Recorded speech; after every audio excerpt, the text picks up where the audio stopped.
I will call the, where are we? Special Community Planning and Economic Development meeting to order. And I left my board, my iPad, so I'm like, I have two computers, so a little cumbersome, but we will start with a review of who's here. And I will just, I think everybody can be seen on the screen that is here from the council. I obviously, I see Ben Winograd. I see Ugly Gold. I see, Beth, are you with us?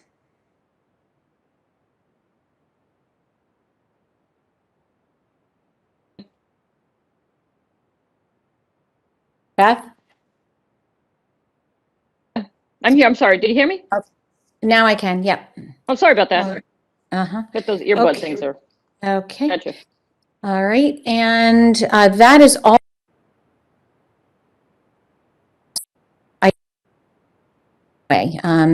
He actually had to go home to hop on his computer. Is there anybody else from the council that I did not recognize? Okay. Well, this is being filmed, and I know my colleagues who can't make it tonight will be listening. So thank you all for being here. And we will first start by making, I don't know if we have to approve the minutes as a legal action. I don't think so, but if there's any objection to the minutes, please let me know. I don't think so, though. And we will then go to B and Transit-Oriented Development Workshop. And I'll kick it over to you, Matt, and then you can, and then you can make the introductions. Thank you, Mayor. Matt Hart, Town Manager. And recall, just a slight change in terms of order. We'd like to lead off with a brief economic development report from Ms. Gorski, and then we can pick up with item 2B. Thank you. I was reading off my board docs. I apologize. Yes, you did send an email on that. And it's in my 200-mile email file. We understand. Okay, it's been a busy day. Okay, thank you. Ms. Gorski, Kristen, please proceed. Yeah. Okay. Thank you. For the record, Kristen Gorski, Economic Development Coordinator. Nice to see you all tonight. I've been asked to run through some business and development activity throughout town. So I'll run through a quick report and then touch on a couple additional items. So starting with some leasing and development activity in Bishop's Corner, a couple things to look coming down the pike. Restore Hyper Wellness and Cryotherapy. That is they are going into a location next to Salsa Fresca in the Edens Plaza. Look for them to be opening at some point during this summer.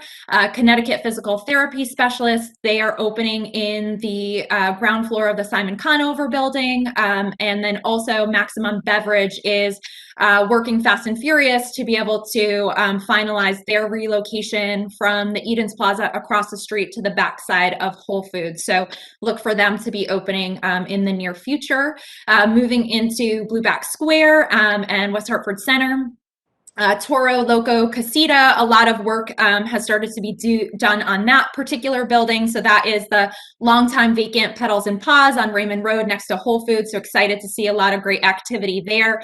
They also are looking to hopefully get open at some point this summer. 20 Isham, School of Rock, recently received all of their building permits. So they are going to be building out and taking the full second floor of 20 Isham. Sola Salons recently opened in Blueback Square. So that's about 10,000 square feet of co-working space, hair salon co-working space, excuse me. Also, the Place to Be in Blueback Square, they are working to open soon. So they're just working on some final checklist items and should be opening in the very near future. Over to the center, Kung Fu Tea is another food service establishment. So they are going into the former Esquire Cleaners on South Main Street. So they're hoping to get open sometime in late June, early July. Lobstercraft, they are continuing to work on their build out in their location on Farmington Avenue. Excited to welcome them this summer. Also on Farmington Avenue, a newer lease that was signed, Aroma Body and Foot Spa. So they are a spa that will be going into the location where Lux Bond and Green had been temporarily while they were going through their renovations last year. People's Bank is opening in the former United Bank space on LaSalle Road. So that is not the same as People's United Bank. People's Bank is a new bank coming down to this area of Hartford County from Western Massachusetts. So they're looking to open towards the end of June. Also a new name on the workstation for hair. So that is the back building in the Farmington Ave parking lot. There was a stylist who had been leasing space there, and she actually has grown her business so much leasing space there that she has taken over the entirety of the lease. So we'll see soon a new sign go up for Main Loft Salon. So congratulations to such a great expansion there. Moving along to Park Road, today opened Jar and Bar.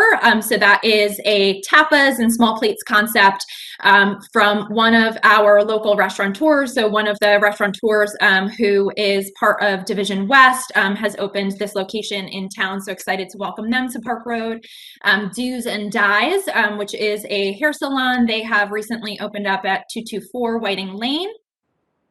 And then also, although a sad announcement that Pachanga Empanadas was closing very quickly within a turnaround of about a week, we saw an announcement that Fuego Picante will be opening in that location. So they are a food truck, and so they're looking to open their first brick and mortar location here on Park Road in West Hartford.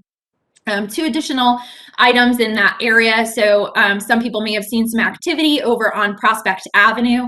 409 Prospect Avenue, they had received quite some time ago, they had received an SDD and recently received an SDD amendment in 2019 to be able to construct 10 townhome style residences. So they recently started some construction there, including the laying of the foundation. So definitely look for more activity to come as construction continues at that location.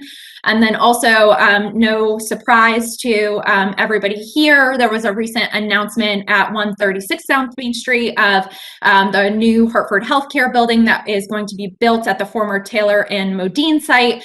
So really exciting news there. Taylor and Modine, longtime funeral home. They condensed their space into Sheehan Hillborn over on New Britain Avenue in Elmwood. So we have some building permit applications in for the new Hartford Healthcare building, which, just quick reference, it's going to be a 2-story building, approximately 17,000 square feet for Hartford Healthcare. So excited for that.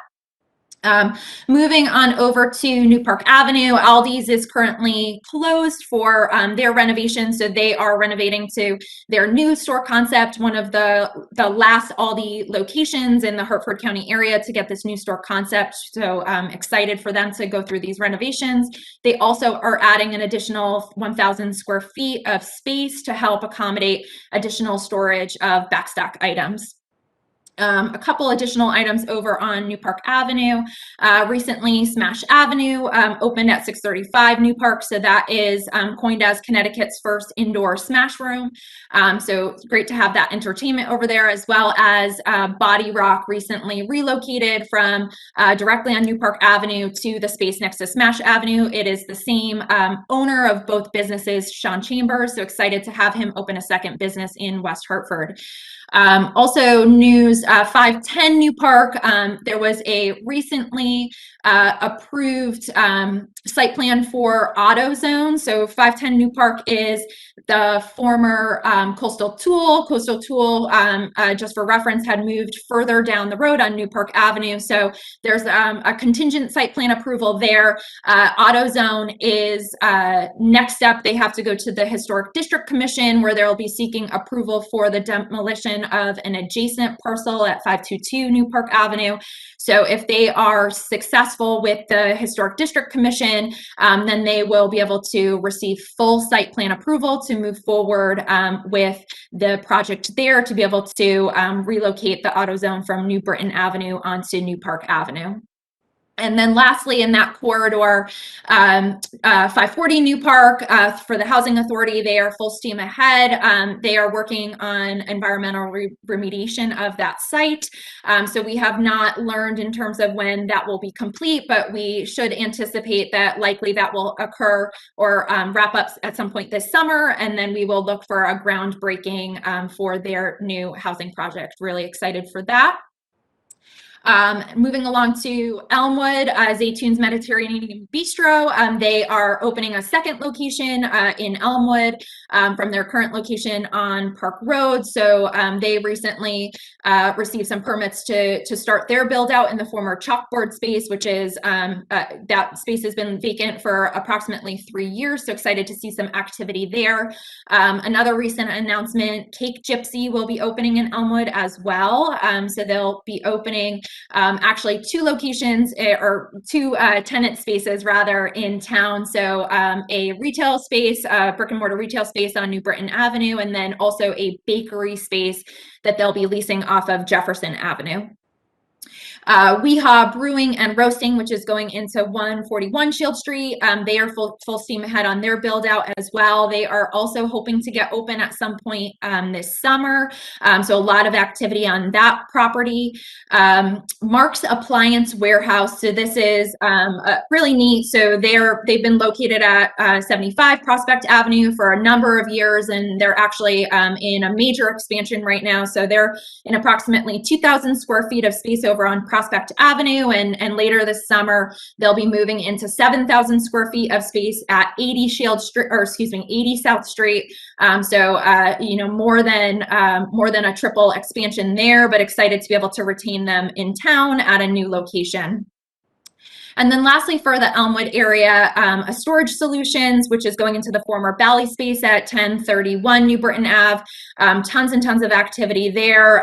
They are, you know, it looks as though most of their out parcel buildings that are meant to house larger vehicles, boats, things like that are pretty close to done, as well as doing some additional site work over on the South Street side. And then they also are full steam ahead on the renovations of the larger property itself for the climate control self-storage. So that's another project. Look to get that wrapped up at some point over the course of the summer. 2 additional updates over in Corbin's Corner. So excited.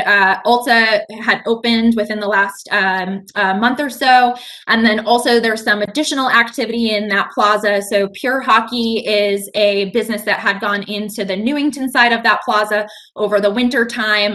However, they are currently working on relocating directly next to Ulta because again, on the Newington side, the property owner thankfully was successful with leasing a Dick's Sporting Goods there. So they're doing a little of moving around of the tenants, but great to have that particular plaza to be fully tenanted. So that's a rundown of business as well as development activity. Happy to take any quick questions before I move on to my last couple of items. Okay, thank you, Kristen. It's a really a very, very full list of activity. Any questions for Kristen right now? This is Beth. I didn't know whether this is the time to ask this question, and that is a very robust list. Thank you so much, Kristen. The boxes on Boulevard, those huge boxes, is that the 5G? Thank you, Beth. I don't know if that's for Kristen. On the poles. Okay. Yeah. We will refer to Matt. We will refer to Matt. We'll have Matt cover that after at some point. Okay. Kristen, go ahead. Great. So a couple more quick items. I will just note regarding leasing activity. It is, there's a lot going on right now. So, you know, honestly, vacancies are starting to become few and far between, and our economy is really picking back up. You know, I will just share that within the last couple of weeks, I've been introduced to and started to discuss, you know, with no less than 20 prospective businesses who are looking for space in town. So it's really, really picking back up, which is excellent, excellent news. And shortly, you know, fingers crossed, we'll be running into the issue where, you know, we don't actually have the vacant space, which is a really good problem to have. But excited to see so much new business activity, and certainly we'll keep the council apprised. So last couple of updates, the restaurant revitalization grant, you know, keep in mind that was something that came out of the last recovery package from the federal government. They just announced within the last 24 hours that that particular large-scale grant that was to support food and beverage businesses, specifically restaurants, that they have exceeded applications for all categories except for any food service that did not exceed $50,000 in revenue, or excuse me, in gross receipts for 2019. So they were inundated with the number of applications through those programs. So just to know, if there's any businesses in food and beverage that are looking to apply that did not exceed $50,000 in gross receipts in 2019, please urge them to apply for that particular opportunity. And then also I have heard from a lot of businesses as well as other individuals that there really is quite a challenge right now as it pertains to workforce and being able to find qualified workers or really any workers at all. So just wanted to vocalize that, you know, ongoing conversations with the Chamber of Commerce as well as our partners at Capital Workforce Partners, American Job Centers, as well as several other organizations that are located in town, specifically Futures Incorporated, you know, really looking to better understand how we can better, you know, build a pipeline to be able to fill these open positions. Everywhere that you walk, there's you know, hiring, you know, now hiring or hiring for several positions, and we've actively put in touch many businesses over with American Job Center, who's just really struggling with being able to get people off of unemployment and actually take jobs at this point in time. But you know, we're very well aware, and we're working with many businesses on this front to try and hopefully fill these positions that are vacant in our community right now. And then lastly, I'll just make a quick note. So please look for an announcement about Why West Hartford, which is going to be the town's new marketing and tourism website we are looking to launch later this month. So really excited. Just keep in mind that was an initiative through the town of West Hartford, the West Hartford Chamber, as well as West Hartford Community Interactive. So really it's going to be primarily geared towards, you know, being able to provide updates on events going on in town, pushing people towards our tourism. It's going to be a really great resource for businesses that are looking to come to town, businesses that are already existing here in town. Specifically, we're going to have a directory of businesses where you can, you know, search and be able to go directly to that business's website. So a lot more additional web presence for them off of that website. And then also really great resource and tool, we think, to both support our current residents as well as to help continue to attract new residents at this point in time. So really excited, and look for that launch later this month. Thank you very much. And Kristen, you really did cover a lot that's taken a lot of work and time, and I really appreciate it. And we're not giving you necessarily the feedback nor the time to really delve into this, as we have so much on the agenda tonight. But are there any quick questions, brief questions for Kristen? She is going to be coming back to our next meeting and go through some of these items in more depth. So anything, Mr. Gold? Just very quick, I just wanted to applaud her and the website and that propaganda machine for West Hartford, so to speak, coming out of Mr. Davidoff's committee is a great thought, a great idea. I'm glad it was put forward. I applaud your efforts and the entire staff's efforts for getting that moving forward and implemented. So thank you. Thank you, Mr. Gold. I couldn't agree more. All right, excellent. Any other questions from counselors? Comments? Okay. All right, back to you, Mr. Hart. I think we're back on the agenda, and I think it's TOD. Correct? Yes, thank you, Mayor. Matt Hart, Town Manager, and thank you, Kristen. Great job. So, as the committee is well aware, we have a major zoning initiative underway, looking at how we best promote transit-oriented development along the New Park Avenue corridor. And this is something that actually has been in the works in some form or another over a period of many years. But more recently, the committee has gotten engaged in this effort, provide us with some additional funding to conduct this work. We have a community survey underway right now. I reported on that at our council meeting earlier this week. And we're conducting community workshops, including one with the council through this committee this evening. So very pleased to have this opportunity to share the results of our work to date with you and to conduct tonight's workshop. And the leaders of that effort will be Todd Dumais, our town planner, and he is joined by Pat Gallagher with the firm of SLR. So through you, Mayor, I'd like to recognize Mr. Dumais. Thank you, Mr. Hart. Mr. Dumais. Thank you, Madam Mayor. For the record, Todd Dumais, TODD, here to talk about TOD, Transit-Oriented Development. I had to do that. I'm joined by Pat Gallagher. He should look familiar to everyone. I'm going to turn over to him and ask him to share his screen in a moment. But Pat is a resident of West Hartford. He's a planner with the firm SLR. Formerly, you may recognize that firm as Milone and McBroom. Pat was instrumental in helping with some of our community outreach when we did an analysis with the community on the former Yukon parcels. So he should look familiar to everyone.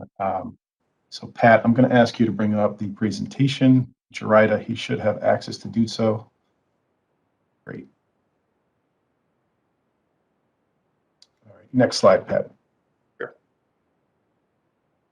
So Matt provided some of the introduction, and my next slide, I'm going to go over a bit more of that. We'll talk a little bit about TOD, kind of a recap and refresher, educational component around TOD, generally speaking. Then I will turn over to Pat to look at some of the existing conditions analysis that he's performed. And we've taken a deeper dive looking at existing conditions, uses in the corridor, how those translates to other areas in town. I think you'll be interested in some of those findings. Then we're hoping to have an open dialogue with members of the committee to talk about potential opportunities and constraints, either as you see them or that you've heard from the community.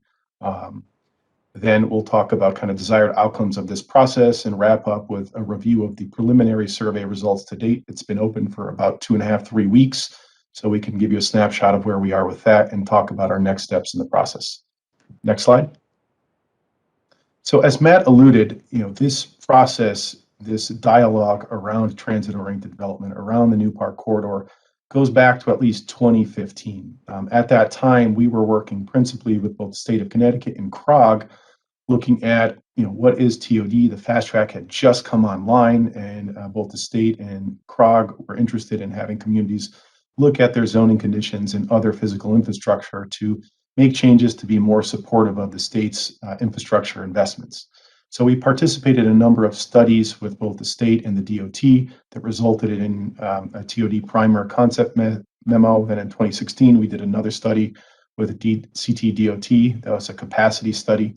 In 2016 and 2017, we were able to secure a grant to look at a New Park Avenue Transit Area Complete Street Study.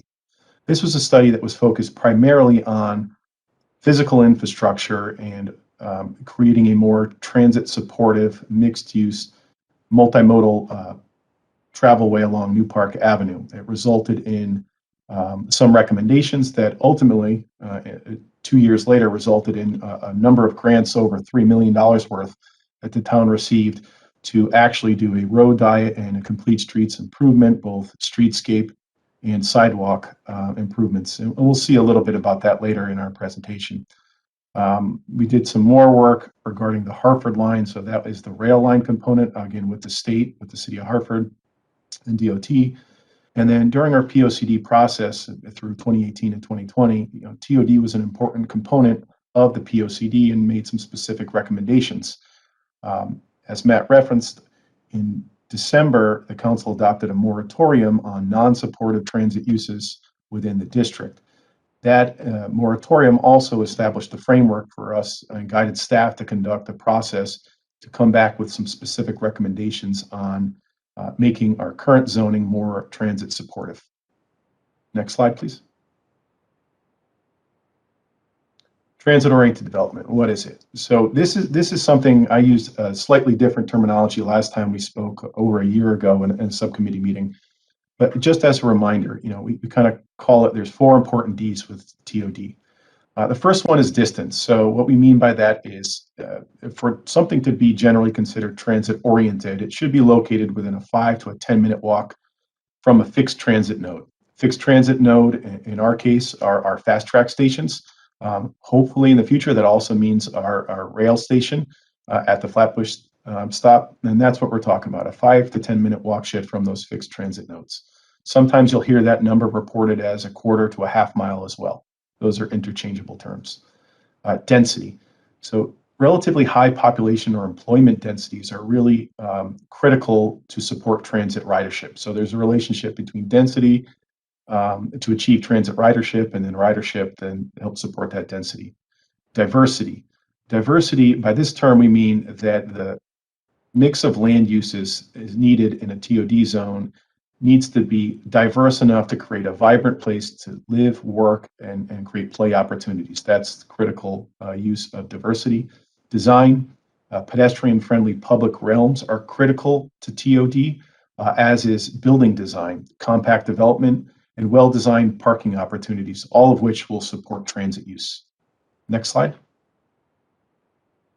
So how is TOD then related to zoning? Well, through zoning, we know controls uses, it controls density. And when we say density, we mean both residential densities, so number of units per dwelling acre. In a moment, you're going to see Pat talk about that in a slightly different perspective.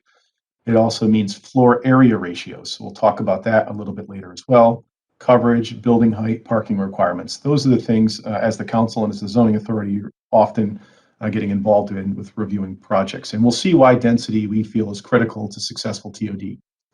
Diversity, there we're just talking about a range of permitted uses to support that density. And we'll talk about some of the most supportive uses and some uses that are less supportive of TOD. And then design. So good design, setbacks, building orientation, architectural standards, and parking requirements. All of those things will also help inform and create a more successful TOD opportunity. Next slide. So all of these TODs, we talk about TOD typologies, and this is a nice chart that Pat has put together. And what we see here on the left of the screen, that arrow, those are a TOD typology that's the least supportive of transit. To the right, that's most supportive. And these are all critical. They must be within walking distance to the transit. So we will often in the planning community hear things referred to as transit adjacent. We will use that term when there are relatively low to moderate both job and population densities in a transit adjacent zone. When there's a relative lack of neighborhood retail and supportive service amenities, and usually a poor bicycle pedestrian infrastructure or lack of street connectivity. Usually you'll hear the term that something is transit related when we have a density that has moderate population and job densities.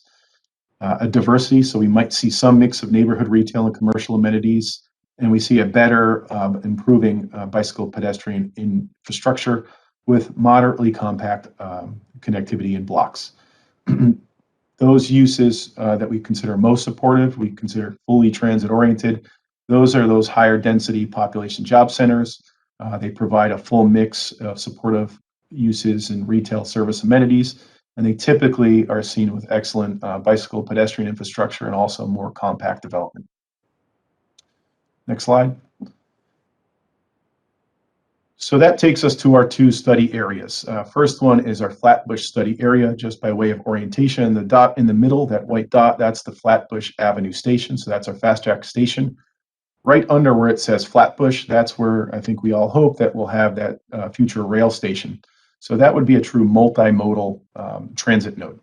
The slightly grayed or white off area to the right of the screen, that's the city of Hartford. Everything in red is our quarter-mile radius from that transit node. And the white dot is the fast track line, that orientation that cuts through the site. And everything in yellow, just as a point of reference, all the streets highlighted in yellow are the streets whereby the moratorium applied. So I just wanted to provide that as a point of reference. So as we go down to the Elmwood Station area, we'll see the same map used. So again, in red, quarter-mile radius from the Elmwood Station identified by that white dot in the center of that polygon. And again, we have the yellow streets, identified streets where we have the moratorium applies to certain uses. Any questions up to that point, just on where we have been in terms of basic TOD before we get into a deeper dive of the corridors? Just, it's hard to see everybody all at once, so just if you have a question, just speak up. Okay, it doesn't look like it, Todd, so. Thank you, Mayor. So next slide. And I'm going to turn it over to Mr. Gallagher now, who will talk a little bit more about those 4 Ds and a little bit more about what they mean. Thanks, Todd. For the record, Pat Gallagher, a planner with SLR. Thanks for that great intro, Todd. So now I'll go through our existing conditions for our 2 station areas, focusing on those 3 of the 4 Ds that Todd had talked about, knowing that both of our study areas are adjacent to our CT transit stops. So first, to elaborate a little bit more on density, a minimum population density of 3,000 people per square mile is generally considered the lower limit of transit supportive density, and 10,000 people per square mile really being that density that can support transit ridership and that high quality, high frequency service.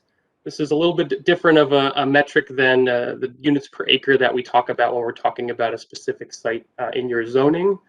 This is more of a neighborhood level measure of how many people live proximate to those transit stops.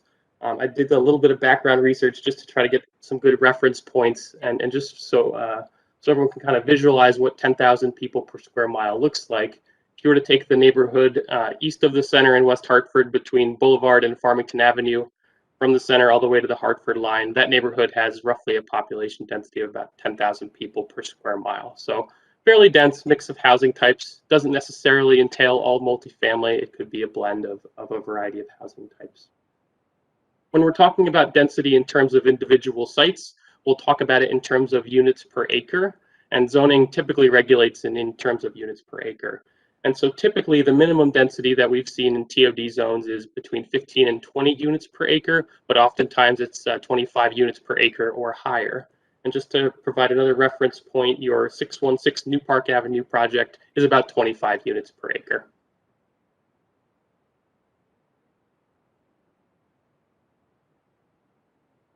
So looking at our density within our station areas, we ended up pulling population and employment data for the quarter mile around both of your fast track stations, as well as some comparable business districts within West Hartford, just to really give a nice point of reference.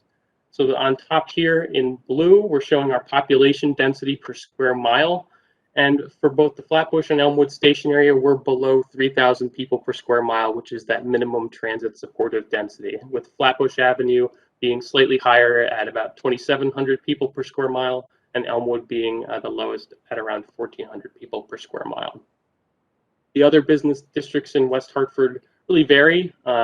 Bishop's Corner, surprisingly, if we draw a quarter mile circle around the North Main and Albany Ave intersection, that actually has a higher population density than West Hartford. If we were to draw a bigger circle around West Hartford, that would very likely shoot up quite a bit. And then West Farms, being more of a retail focus, has also below that transit supportive density. However, we do have some higher employment densities in both of our station areas, as you can see in this green chart here on the bottom. Both are just under 4,000 jobs per square mile, which are higher than the West Farms business district because most of those are actually outside of West Hartford, but significantly lower than we see in Bishop's Corner and in West Hartford Center. And so really more of a employment focus today as opposed to a population focus within our fast track station areas. So floor area ratio is your primary mechanism for regulating density within your zones. And the 4 districts that are currently within our 2 TOD station areas are the IE zone, the IG zone, and the IR zone. Those are industrial zones, but they permit a range of uses, as well as our BG, which is a general business zone. Those zones permit maximum floor area ratios ranging from 0.4 in the IE up to 0.5 in the IG and the IR. That goes up to 1.0 for residential mixed-use projects, and then the highest in the BG zone. And Todd, I don't know if you wanted to chime in a little bit and explain a little bit more what FAR means. Sure. Thanks, Pat. It's good to always touch base. That acronym that we use, floor area ratio, it's best to visualize that as a measure of density. If we had a 10,000 square foot lot and we had a one-story building that covered the entire lot, so it's a 10,000 square foot building on a 10,000 square foot lot, that would yield an FAR ratio of 1. If we were to then build a second story on that building, a full story, that would be an FAR of 2. So we have a 20,000 square foot lot building on a 10,000 square foot lot. So that's what we mean by FAR. It's the ratio of the floor area of a building to its lot area. And these numbers are important and relate back to density because it shows us how intensely a parcel is used with a building area. So with that, Pat, I'll let you continue with your analysis of the district. Thanks, Todd. So especially when we get into the IG, the IR, and the BG zone, it does permit some pretty high densities for mixed-use development. But if we look at our existing floor area ratios within our two station areas, we're at 0.22 for the Flatbush Avenue station area. So that's the equivalent of a one-story building covering 22% of the site. And 0.25 in the Elmwood Station area, or about 20, if it's a one-story building, it covering 25% of the site. So quite a large portion of the land in these corridors are not being used as building space. And one of the challenges around FAR is that currently there's no minimum density requirement, only a maximum. And so if you were to come in with an application within any of these zones, if it was a mixed-use project, for example, you can't exceed 1.0 FAR in the IR zone. However, you could do a much lower density and still comply with the zoning regulations. And so that'll be something to think about as we're getting into the ordinance is, do we establish perhaps some density minimums to go along with your density maximums? So one interesting data point we looked at is comparing density to your tax generation, because we know that there is some interest in this corridor in terms of highest and best use and perhaps being seen as an area for economic development. So this chart here compares average property tax revenue generated per acre on the y-axis here, and then average floor area ratio for your business districts. And I was surprised at how well and how linear this relationship was, almost an exact straight line, where West Hartford Center, where we have the highest average FAR of about just over 0.7, we're averaging about $170,000 in tax revenue per acre. West Farms and Bishop's Corner, both being a little bit lower in FAR, between 0.3 and 0.4, and having lower tax generation per acre, about $60,000 per acre in Bishop's Corner, and about $90,000 per acre in West Farms. And then if we look at our two station areas, they are far lower than these other business districts in West Hartford, with both having FARs, below 0.25 and having average property tax revenue generation of about $20,000 per acre. And so this is a good opportunity to kind of discuss, how this may tie in with some economic development goals when we get into our discussion a little bit later. And so presumably increasing that average FAR and average density within these corridors could lead to greater property tax generation per acre and greater revenue for the town. So diversity is the next D that we'll talk about tonight. And as Todd had mentioned, it's all about creating a mix of uses that create that live, work, and play environment, so that you really have an 18-hour lively corridor, not just one that's busy a few hours a day. One important component of that is having active ground floors. So typically within TOD, while you are permitting some high residential densities, you also want to maintain a ground floor that has those vibrant and lively uses. And it's also important that these uses complement each other, so that you have activities at different times of day. And we see that in a place like West Hartford Center, where your weekday activity during the business day is going to be driven by employers and people that work there. At night and on the weekends, it's really going to be driven by the residential population. That's just a healthy ecosystem and kind of being supportive, having kind of that feedback loop of a self-supporting neighborhood. And You'll notice I have some case studies down here. I should have explained this on the density slide, but been looking for case studies that are similar communities to West Hartford of industrial areas near transit that have gradually evolved to a more TOD focus. And Fairfield Metro and Fairfield, Connecticut being a good example, and one that I think we can leverage as kind of a case study as we get into the ordinance, as well as Bay Street Station in Montclair, New Jersey. Pretty similar community to West Hartford in terms of development and form. And both of these, in terms of land use mix, do require ground floor retail, especially on those main commercial streets. So really trying to strive for that live, work, play environment. Getting into our existing conditions, the map on the left here is color coded based on the type of use, so that'll align with the bar chart here. I will note that it does include the area of the parcels that fall outside of our quarter-mile buffer. What you can see on this chart for the Flatbush Avenue station area is a mix of transit supportive uses, which would be our commercial and our residential uses, and perhaps public buildings as well, depending on what type of use it is. And then some uses that maybe aren't as supportive as transit-oriented development, notably the industrial uses, although most of those are located on the eastern edge of the rail line and somewhat isolated from those mixed-use streets that Todd had mentioned that were impacted by the moratorium. We do have higher population density within the Flatbush Avenue station area, and that's largely driven by our residential neighborhoods to the north, a mix of single-family homes on small lots, as well as some duplexes and triplexes. So that does provide some level of opportunity. You do have some population base to leverage. And then along New Park Avenue itself, very much a commercial focus.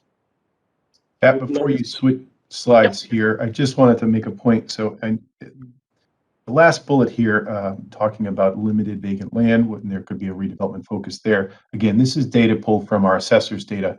And some of the parcels in particular, the one that Darcy Street, the RCY of Darcy, that's over just to the left there, Pat. That's, while it may appear vacant on the assessment record, it is a parking lot that supports a lot of businesses in the industrial mixed-use complex immediately to the south of that. And that's the case when you take a deeper dive at many of these parcels that, while they appear vacant and they might provide some redevelopment ability, some of them do still serve parking needs of existing businesses in the adjacent area. So I just wanted to point that out.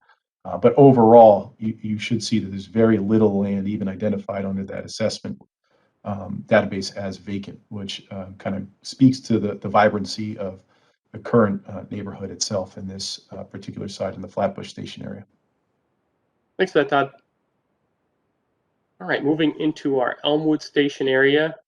Again, this area does contain a mix of those transit supportive uses, your reds and your yellows, as well as your industrial uses here in purple. And the industrial uses, again, really reflect your historical development patterns where industry wanted to be located along a rail line for freight purposes. And so, especially as we move on the southern end, some large parcels currently industrial and provide an employment base for the station area. And then also on the north end, again, much of the frontage along New Park Avenue is devoted to commercial uses, and many actually of the home design businesses would be categorized as a commercial use as opposed to an industrial use because they do have that retail component. And then here having a larger amount of land being used for public buildings with the transfer station down here on Shields Street.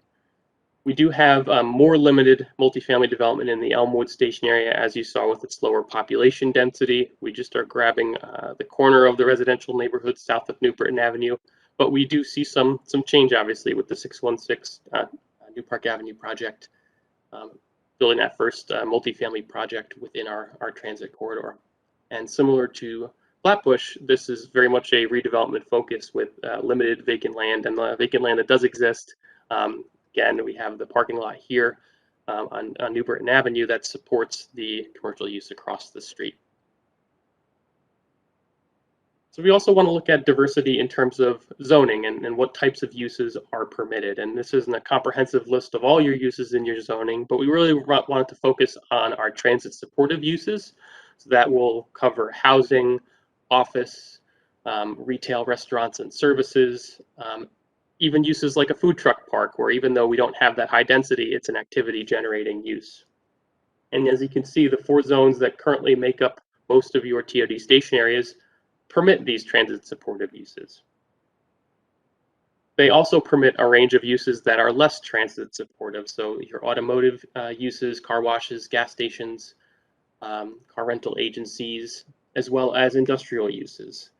And that kind of, I think, leads into a discussion of our next item of design. Of, you can have uses that can be transit supportive if they're designed in a manner that is conducive to the pedestrian environment. And some of these uses, may not jump out as being transit supportive, but they could be if they're designed in the right way. And other uses that we may think of as transit supportive may not be transit supportive if they're designed poorly. And so again, that's an item that we can discuss tonight. And as we evolve and get a little further into the process, as we start to look at changes to the ordinances, is do we want to have a greater focus on design, knowing that this is going to be an area that's going to have an eclectic mix of uses for the near future. So a good segue into design. So as Todd had mentioned in the intro, for TOD, we're really looking at compact, pedestrian-oriented development, oriented towards the street. You want your front entrance to be pedestrian accessible as opposed to from a parking lot. And you want design that generates walking activity and really supports transit ridership. So you want folks to be able to use transit for one of their trips so that they're not necessarily having to drive. And that aligns with your zoning in many ways. Buildings, and that covers building placement, architectural design, fenestration, which in our planning world is what we call your windows and doorways, and having that level of transparency, especially on your ground floor. As a pedestrian, it's one of those unconscious things that you notice as a pedestrian, and really kind of leads to a more welcoming environment. We have our site design features. So this is our building wall, our setbacks, how we design our parking areas, our landscaping areas, and screening. Inevitably, you're always going to need parking, and one of the potential ways of designing it well is to have good screening and making sure that that's not the most noticeable thing if you're a bicyclist or a pedestrian. And design is also about public realm, and as Todd had mentioned with your Complete Streets project, you're going to get one step closer to having design that really is supportive of transit-oriented development, with compact blocks, sidewalks, bike lanes, streetscapes, all of those things combined to slow traffic speeds and make it more pedestrian friendly, as well as having some well-defined public spaces as well. I thought an image collage would be a good tool to use here, just to show the variety of design that exists within the corridor today. And so starting with our Flatbush Avenue station, we really have a mix of designs that I would say are supportive of TOD, and designs that are not supportive of TOD, and really reflect kind of the history of the area as more of an auto-oriented corridor. So here, the top 2 images, again, reflecting kind of that era in history where it was very auto-focused. The building set back from the roadway with parking in front. You lack the sidewalk connections between the sidewalk system and the front entrances of buildings. And then if you look at the bottom 2, these are existing sites within the project corridors that I would say do reflect some of those design principles of TOD, where they're set closer to the roadway. You have the sidewalk connecting to the main entrance. There's not a sea of parking in front. They have attractive landscaping. And so, there is opportunities for, existing businesses and existing uses to really fit in harmoniously and align their design to that TOD principle. Moving into our Elmwood Station area, again, it's the same blend of transit supportive and some design that is more auto-centric. Looking at some of our automotive uses with parking in front, not screened from the public right-of-way. Self-storage, we talk about fenestration or windows and doors, self-storage being kind of the antithesis of what good fenestration is. Walking by this building doesn't really give you a sense of safety or that you're in a pedestrian-oriented place. But then we also have a lot of examples of good design in our Elmwood Station area too. This is Holland Kitchen and Baths, a home design business, very attractive landscaping, sidewalk connecting to the front entrance, building relatively close to the road, parking tucked away behind and on the side of the building. And then our 616 New Park Avenue, a project that probably represents TOD more than any of the structures within the station areas, really aligning to those principles to the T. So we also wanted to take a look at your current zoning in terms of how they regulate design. And most of your properties are in the IGIR and BG zones, so that's what we focused on. And while good design is allowed under your current zoning regulations, there aren't a lot of tools to prevent bad design. And so again, that's going to be one of the discussion topics as we get to drafting the ordinance, is to, you currently do enable good design, but to what extent do we want to prevent bad design, design that's not consistent with those TOD objectives.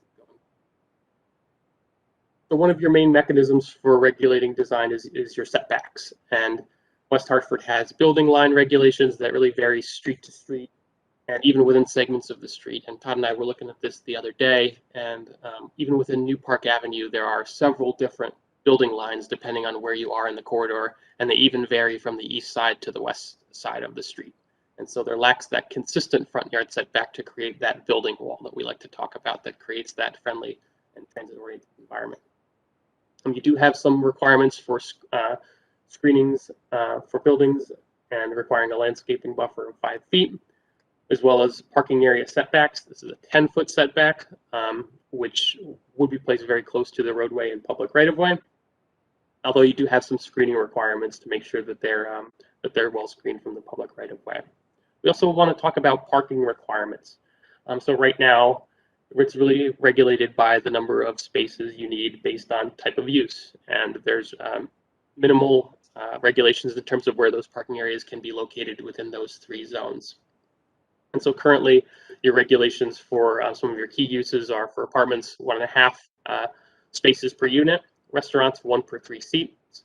Retail is 1 parking space for every 150 square feet of gross floor area, and for office uses, 1 per every 250 square feet of gross floor area. Pat, before you switch slides here, I just wanted to kind of emphasize something that you said as you discussed this. Our zoning in these corridors can permit great TOD development. Permits a lot of flexibility, but it needs work, it needs tweaks. The main issue is that it does not produce a consistent outcome because it provides so much flexibility, we don't get consistency.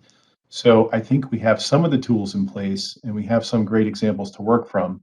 And as we go forward and think about possible modifications, just wanted to point out that we don't necessarily have to start from scratch because we have a lot of good regulatory tools and framework from which we can work. And actually the slide Pat's going to show you next is an example of that we often malign as a zone that has not achieved its desired results, but some of the tools and the intent behind it are extremely transit supportive. So sorry I took away a little bit of your thunder there, Pat. I'll turn it back to you. I'll get a mini break. That's good. So in the Elmwood Station area, we also have the traditional neighborhood design overlay. So this is an overlay zone that applies on top of the underlying zoning designation. And this is really focused on that traditional Main Street design, which has a lot in common with the design elements of TOD.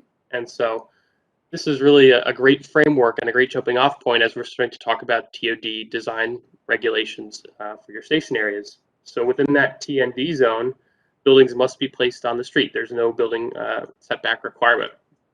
You have design regulations which regulate not only entryways and having that pedestrian orientation, but also fenestration, those windows and doorways that I mentioned before, as well as materials, so ensuring that level of consistency from site to site. They permit parking only in the rear of the building. So again, talking about our well-screened and well-hidden parking areas and well-designed parking areas, that really aligns with those TOD principles. And then also lower parking requirements than the underlying zones. So there's no parking requirements for small buildings under a certain size. And then there's also lower parking requirements for residential, retail, and office uses. Really, again, trying to emphasize that park once or have design that's largely in that self-supporting neighborhood loop where you're growing your residential base. These businesses serve that residential population, thus reducing the need for parking. And so this is, I think, a great framework with some modifications, could be applied to other areas as well. And finally, talking about our public realm design, and Todd had mentioned this before with your forthcoming Complete Streets improvements on New Park Avenue that came out of your Complete Streets study. And this will really go a long way in making the public realm supportive of TOD with new elements such as decorative streetlights, buffered bike lanes, pocket parks. As I mentioned before, having those kind of pockets of public space makes a big difference. Landscape medians, street trees, wayfinding signage, more places to cross the street, especially in an area like this where there are some long distances between blocks, and traffic signal improvements. And then on top of that, having that road diet, making it one travel lane in each direction with that center turn lane will do a lot in terms of creating that more pedestrian-friendly environment, as well as slowing traffic speeds. And this project's in progress, so the survey and design work have begun, with construction expected to start next year. And quite an investment of $3.8 million, much of which is being covered by grant funding, which is a testament to all the great work that you've done and all the great prep work that the town has done. And so this will really set the stage and really be one really key piece of the puzzle in terms of having the public realm support that TOD. And with that, I'm happy to answer any questions through the chair before we get into our open-ended discussion. I can stop sharing my screen, but I'll bring up any slides if we need to discuss. Thank you, Pat. Appreciate it. This is really helpful for us to envision and think about what we need to address and how to have the ultimate vision of what that streetscape should look like and how to maximize investment and the use of that land. So with significant public investment in that area. So thank you for that. Questions for Pat? Or comments? Mr. Gold.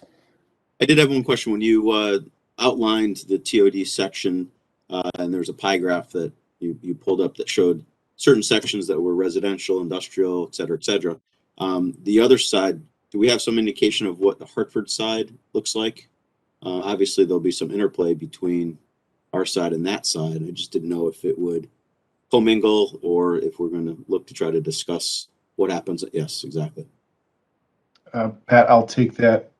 Councilor Gold, that's a great question. And I should have covered that earlier. I'll touch upon it later. I reached out to our counterparts in Hartford, and we hope to have a similar dialogue with them to try to coordinate some of these efforts to get a better understanding of their mix of uses. They did adopt a transit-oriented development. I believe it's an overlay zone, technically speaking, that covers their half of the station area. But if we look at the land uses, which I think goes more to the question you had, it's mostly retail or industrial. In fact, it's probably nearly all of that, one of those two categories. On the Hartford side, the residential areas start a little bit to the southeast and the northeast. So most of their land is probably one of those two categories with a potential some vacant land as well. So that's a dialogue that we hope to have and engage with the city.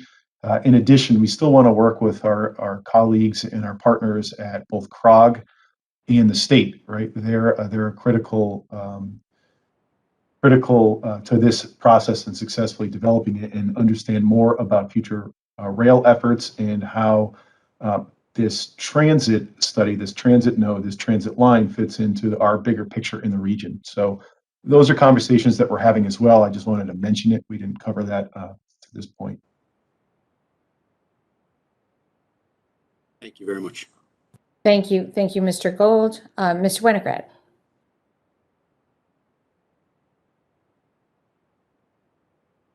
Thank you, Madam Mayor. Ben Winograd, Town Council. Just actually on that same screen, in terms of parking, and I appreciate the Elmwood overlay, talks about getting rid of some of the parking requirements. I know, certainly the Home Depot site in particular has apparently a lot of excess parking. And I know that might be because of an unfilled pod. I don't remember whether there's another one. I know the Aldi's helped to eliminate some of the extra parking there, but there's still an awful lot there. Just wondering whether or not we also look at that sort of underutilized property, and whether we should be looking, some improvement there as well. Thank you, Ben. I appreciate that. I also wanted to mention the opportunity zone component too, if that we need to consider and factor in. So, any other questions or comments for Pat? I'm sorry, that was actually a question of mine. I'm sorry. I'm sorry. Oh gosh, I'm sorry, Ben. No, it's okay. I was waiting for an answer. No, is Yeah. there something we can do on Yes. with that property? Madam Mayor.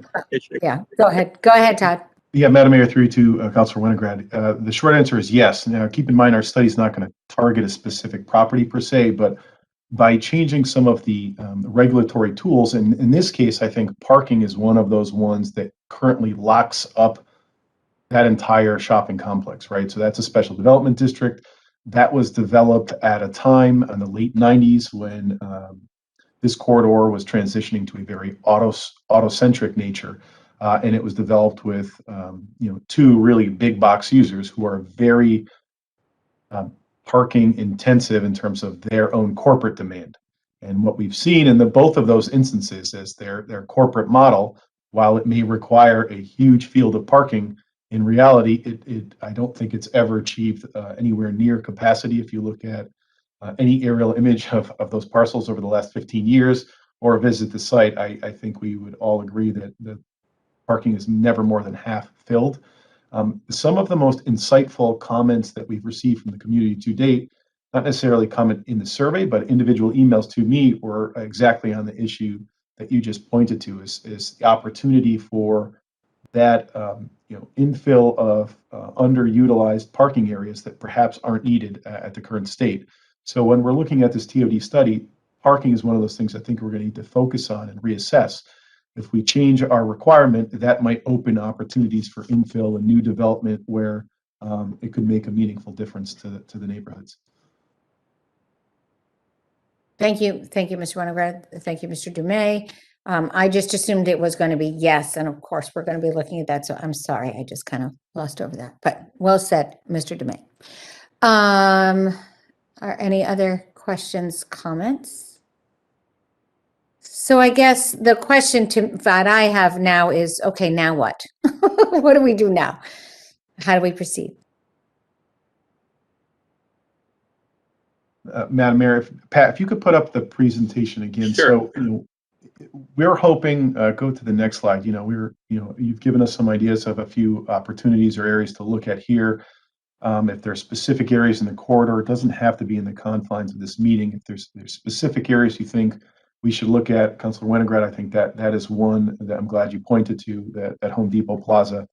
We're hoping to hear more from opportunities or constraints if you think there are challenges in this area.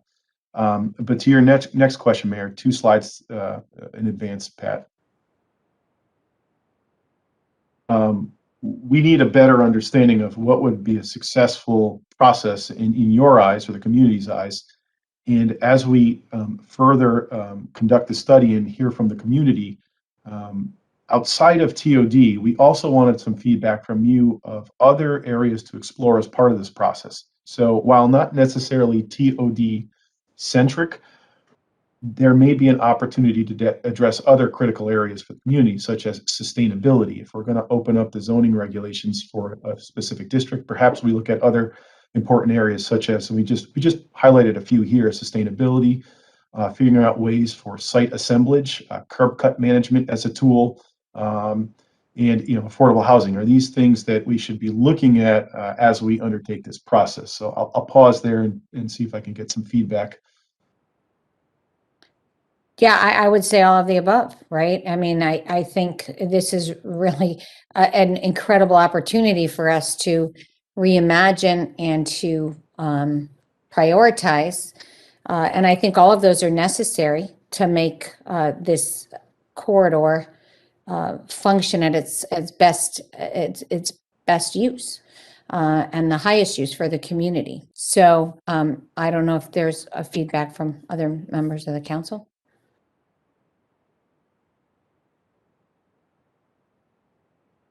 I would, if I may, sorry. Yes, Mr. Gold, sorry, I couldn't see. Your Right. name band just was blocking your hand. Sorry about that. So no, I would concur with you, and you know, off of that, I agree that those 4 items are important. My concern, you asked about concerns. I guess in terms of environmental cleanup and things of that nature, when we're looking at these types of sites, that you know, obviously there's some industrial zones. Should we?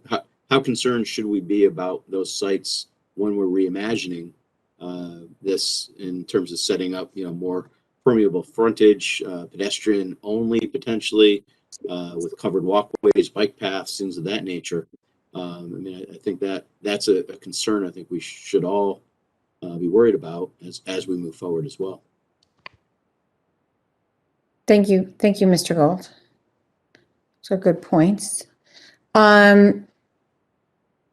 So I guess what else maybe should we be considering in addition to these 4?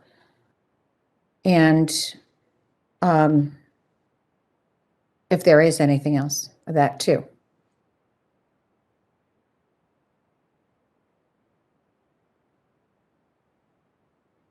Maybe we need a little time. Sure. Go ahead. Did somebody speak up? I'm sorry. Okay. Go ahead, Mr. DeMay. One of the things that we didn't include on the list, but we could certainly build into the TOD review, is whether or not we want to consider zoning and incentives within zoning, right? We've done that in the center. And we've heard from some of the business community back when we adopted the moratorium. I think it was Rick Liftig who had talked about in his opinion, the failure of the T&D zone, and you know, perhaps there could have been an opportunity to utilize some incentives to help guide that development. So that's something that we'll look at. We didn't put on the list, but that's something we'll certainly look at as part of that process. And by no means is this the end of the conversation. This is the start of our conversation with the council. So as you think of things, if you have ideas or for both opportunities or constraints, you know, let us know so that we can appropriately look at those. Madam Mayor, you'd ask kind of what next. So next week we hope to have a similar focus group with our business community, both the design district, property owners within the district, and the EBA, and then a broader community workshop at the end of the month. It will be all Zoom just because of kind of the weird status that we've been in and caught in this weird transitional period between COVID life and post-COVID life. And then from there, we're going to produce a very comprehensive summary report of all of our outreach findings and then bring that back to you, perhaps this subcommittee, Matt, and I'll seek your guidance about the best venue to do that and talk about where we've landed. And that will give us the opportunity to start drafting possible ordinance changes and work with the council and perhaps our planning and zoning commission over the heat of the summer, being able to hit kind of that August deadline where we said we'd have, you know, the 9-month moratorium would expire and we could have something, some final product back for consideration in hearing formal process in August. So that was the process going forward that we had identified. I'll pause there and see if that makes sense to the members of the council. And then there's one other thing I neglected to note, the very top bullet there. Before we're done with our process, we'll know whether or not there's several bills at the state that would change some enabling legislation with respect to zoning ordinances. And some of them have a direct impact on TOD or TOD supportive.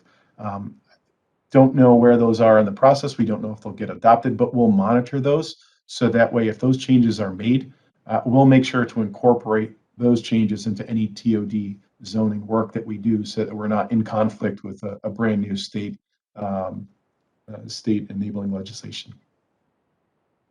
That makes sense. And one of my thoughts in those 4 is similar to incentives. I think that TND actually disincentivizes it by requiring so much investment if there was enough. So I think it really created a very high bar and maybe too high a bar, but maybe there's ways to flip that disincentive to make it and incentivize it. So, so agreed. All right. Any other, Mr. Davidoff? Thank you. So I noticed that the case studies that were presented this evening really dealt with commuter rail type operations. And we don't currently have that, unfortunately, but maybe in our lifetime we may be in that.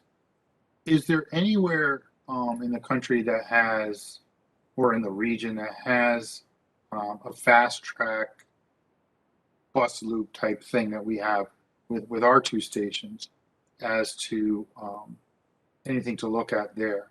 That's my first question. Through you, Madam. Thank you, Mr. Davidoff. Mr. Demay? I can take that one too, Todd, if you'd like. Okay. Sure, I'll reference one. It's not, there is a line in Boston, and I forget if it's the Silver Line. There is a bus rapid line in the Boston area that we could look at as for some casework. And I think one of the more well-known lines in the country is probably the Cleveland line. I forget if it's called the Health Line. That's a more established line with considerably different characteristics, I think, if we looked at kind of the extent of that line and what it's connecting. But it might be informative to see how that has impacted TOD. And that's something, Councilor Davidoff, if you're interested in that we explore, we could certainly take a look at those two areas. Pat, if you know of other regional lines we could look at, I'd be happy to hear. Sure. I mean, it's, as you mentioned, Todd, the Health Line in Cleveland and the Silver Line in Boston being two of the ones closest to home. It's more of a tool, I think, being used in the West Coast. So there's several West Coast cities that have it. The biggest challenge is trying to find, I think, a similar typology. And so the case studies that I presented today, you're right, it's not an apples to apples with the commuter rail, but trying to focus on industrial transition enabled by transit. So that was the hard part to find for bus rapid transit, is most of those lines are not actually built on a fixed route corridor like they are in Hartford, but actually kind of a hybrid approach where they might be on an actual public street for all or part of their route. So it operates a little bit different in terms of the lane uses that they had to start with. But yeah, I'll happily work with Todd, see if we can find some good examples that may be relevant for you all. Thank you, Mr. Gallagher. Mr. Davidoff? So with respect to the Cleveland line, the Health Line, is that, you're saying Cleveland, Ohio? So I guess that would be, I went to school out there for 3 years. So I think you mean University Circle to the Cleveland Clinic, that whole, with respect to the same thing, that I think that's what you're referencing. So I'm a little familiar with that area, and I think the transformation from University Circle to the Cleveland Clinic, which is blocks, okay, away from the university, was remarkable in terms of how it transformed housing and retail. Basically, prior to this, you would just drive right by, or you just would take a city bus down Euclid Boulevard and just go right downtown, and no reason to stop or anything. So it really has encouraged people, the ones that we're trying to encourage, to work, obviously, in that corridor, play, eat, do their things without being very reliant on the automobile. So that would be interesting to see what they put in place with respect to zoning conditions. Thank you, Mr. Davidoff. Mr. Hart? Thank you, Mayor. Matt Hart, Town Manager. The Deputy Mayor's questions made me think of something. So as we know, the Capital Region and Pioneer Valley are collaborating on a study looking at the Hartford Rail Line and how, to what extent, if passenger service could be strengthened and made more robust, the thinking is it would significantly promote different types of employment in various sectors. So I'm wondering if, for a municipal government, could a policy goal here be to promote perhaps employment in various sectors and job creation within the corridor, within town, within the region. We know that we have some advanced manufacturing within close proximity, with some of the best paying skilled trades jobs within the region.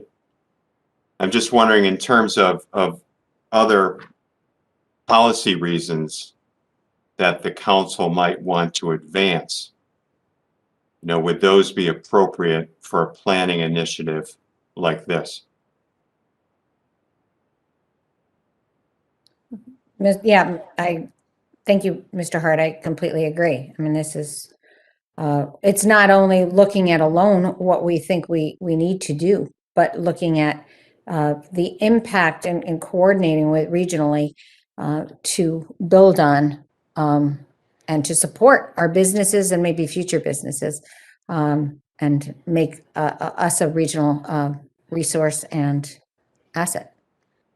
Just Madam Mayor, if I may add to that line of thinking, it's oddly directly in support of kind of where we received some preliminary feedback out of the survey results. Obviously, we have about 700 responses, but two of the top three things the community is looking for, at least those that participated, number one was that this initiative should help attract new businesses. Almost 72% of respondents selected that.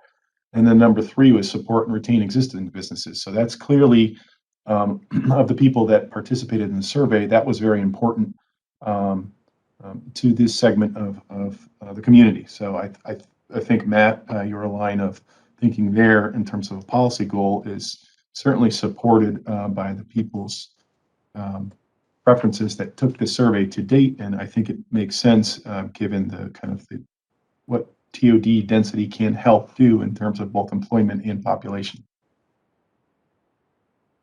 And just a question, are there in numbers economic, can we attach, or is that just a whole different level of analysis, numbers to those elements, adding business, I know obviously you have to make a lot of assumptions, but is there a range or some kind of impact, economic impact override that we could also use?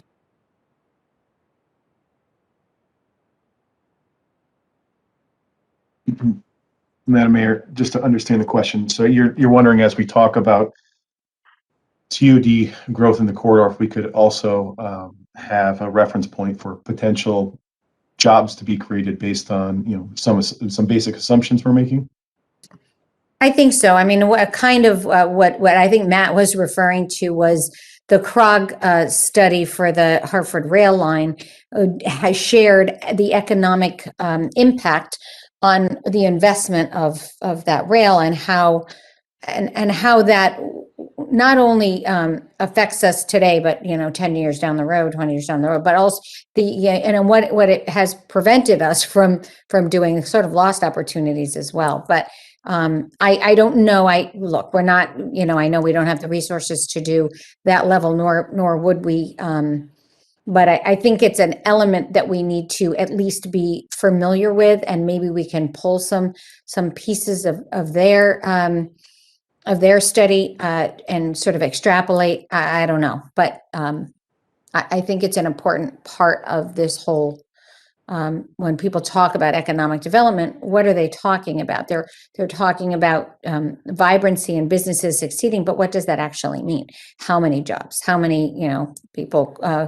We were in an area where population hasn't grown. What does that mean? So those kinds of.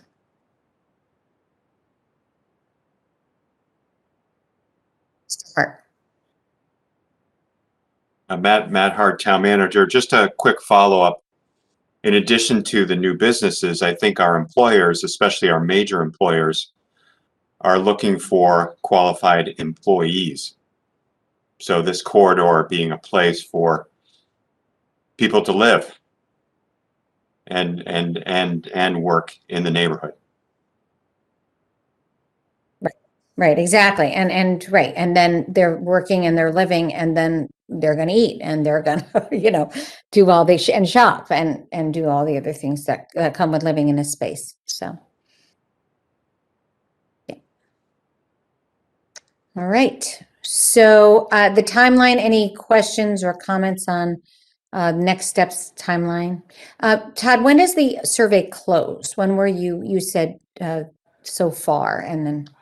So far, we had, when we did the initial press release through Renee, it was May 21st, but I think we might leave it open as we advertise the community event towards the end of the month. I think, we might leave it open longer, but we want to have enough results to be able to analyze them for that last meeting. So if you think it's a good idea, Madam Mayor, we can leave it open. There's no harm in doing so, but we had advertised in 2 weeks from now, essentially, that it would be closed. Yeah, no, I think leaving it open, you had 667 responses. And so I think it might be helpful even to leave it open after that community, because that might get some publicity as well. And maybe you leave it open for a week after to incorporate anybody's feedback after that, possibly. I don't know. But I obviously using that date as a close deadline. So as a close. Okay. All right. Anything else on this topic? It's an exciting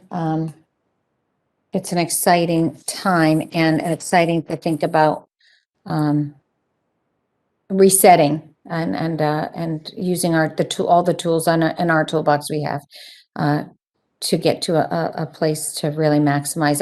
I do think that the Complete Streets work that is going to be done is going to be so transformational. So, all right. Thank you, Mr. Gallagher. I don't know if you're staying, but if you're not, we thank you very much.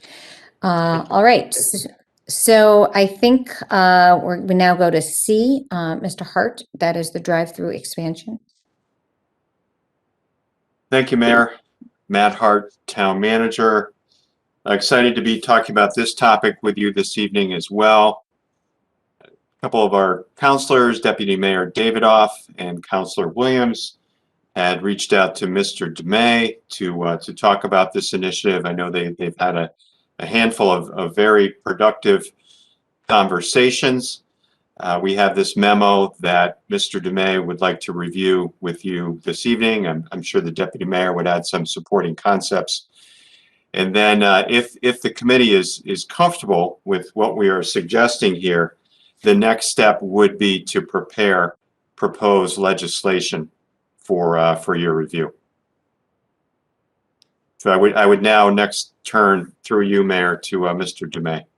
Thank you, Mr. Hart. Mr. DeMay? Thank you, Mr. Hart.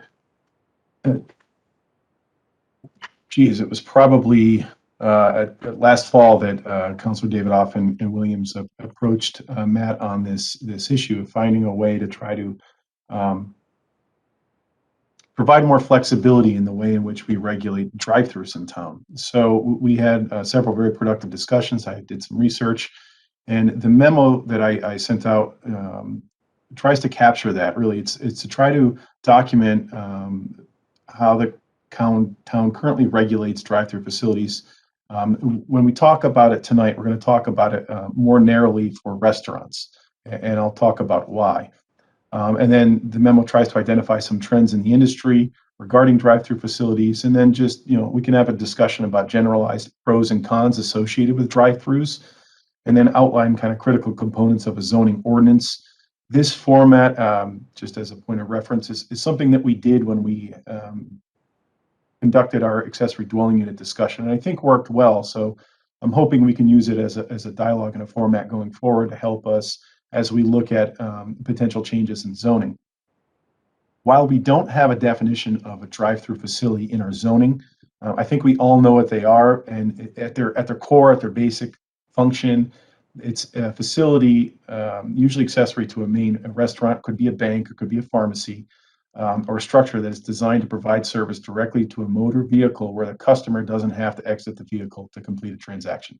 We all know what it is, but that's what it is at its core. In West Hartford, we have three types, main types of drive-through facilities: banks, pharmacies, and restaurants. Each drive-through facility in town is regulated by zoning district, specified in its table of permitted main uses or accessory uses. And then there are some further requirements that are outlined in our parking standards. And those requirements are generally for and limited only to waiting positions. By waiting positions, I mean the queuing length approaching the drive-through window, both before you do your transaction and then the waiting length after the transaction. So we have very limited standards to control drive-throughs. Where do we permit them? Well, for banks, we permit them in virtually all of our business zones and industrial districts. This is our oldest form of drive-through. I actually could not find a date based on my analysis of the zoning ordinances. I will be able to find one eventually of when they were first introduced as a permitted use. Tonight, I wanted to point to both of our restaurant drive-through use and our prescription drive-through use, really our pharmacy drive-through component. Both of these are much more limited in where they're permitted. For pharmacies, it's permitted purely in the BG district. And for restaurants, those have been restricted only to 2 of our 4 industrial districts. As I mentioned, the only other regulatory controls we have around drive-throughs are for those drive-aisle queue lengths, both before and after. There are different standards for banks and pharmacies than there are for restaurants. In total, if we look at all 3 types, we have 22 drive-through facilities in the community. There's perhaps 2 or 3 that are not currently in operation, but I counted them anyway. It breaks down as the 15 banks, 2 pharmacies, and 5 restaurants. Also in my analysis, I included coffee shops such as Dunkin' Donuts as a drive-through restaurant because while they're a coffee shop, they do offer fast food and hot food. And as a point of historical reference, West Hartford as a community did not adopt provisions authorizing drive-through facilities for pharmacies until 2005 and for restaurants until 1991. When we look at the industry trends for drive-throughs, drive-throughs as a concept, and from here on out, I'll talk purely about restaurants and the ability, because they're arguably the most restricted under our zoning ordinances. But if we look at that as an industry, as early as the 1940s, there was some kind of drive-through component. Maybe in the 40s, 50s, and 60s, they might have been called drive-ins. They did not necessarily resemble a modern drive-through.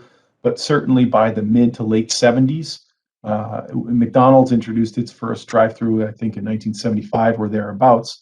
And from that point forward, I think that concept, the one that we're all most familiar with, is cemented into the drive-through fast food concept.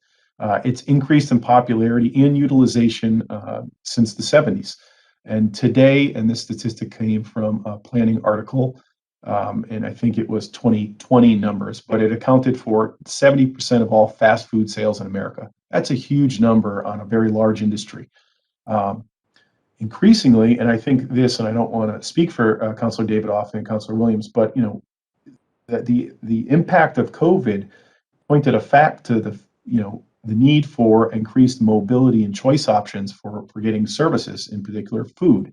So since COVID hit, we've seen many restaurant chains, and this actually was occurring before COVID hit. We saw a shift in the trend because so much of its sales are conducted through drive-through model.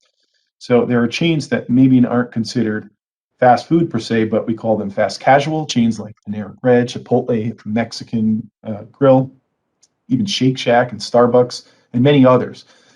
They're focusing their future business expansion plans and reinvestment models around areas where they can have a drive-through facility. And Councilor Davidoff has sent a number of good articles documenting this. And as part of one of the attachments of the memo, I highlighted a few of those.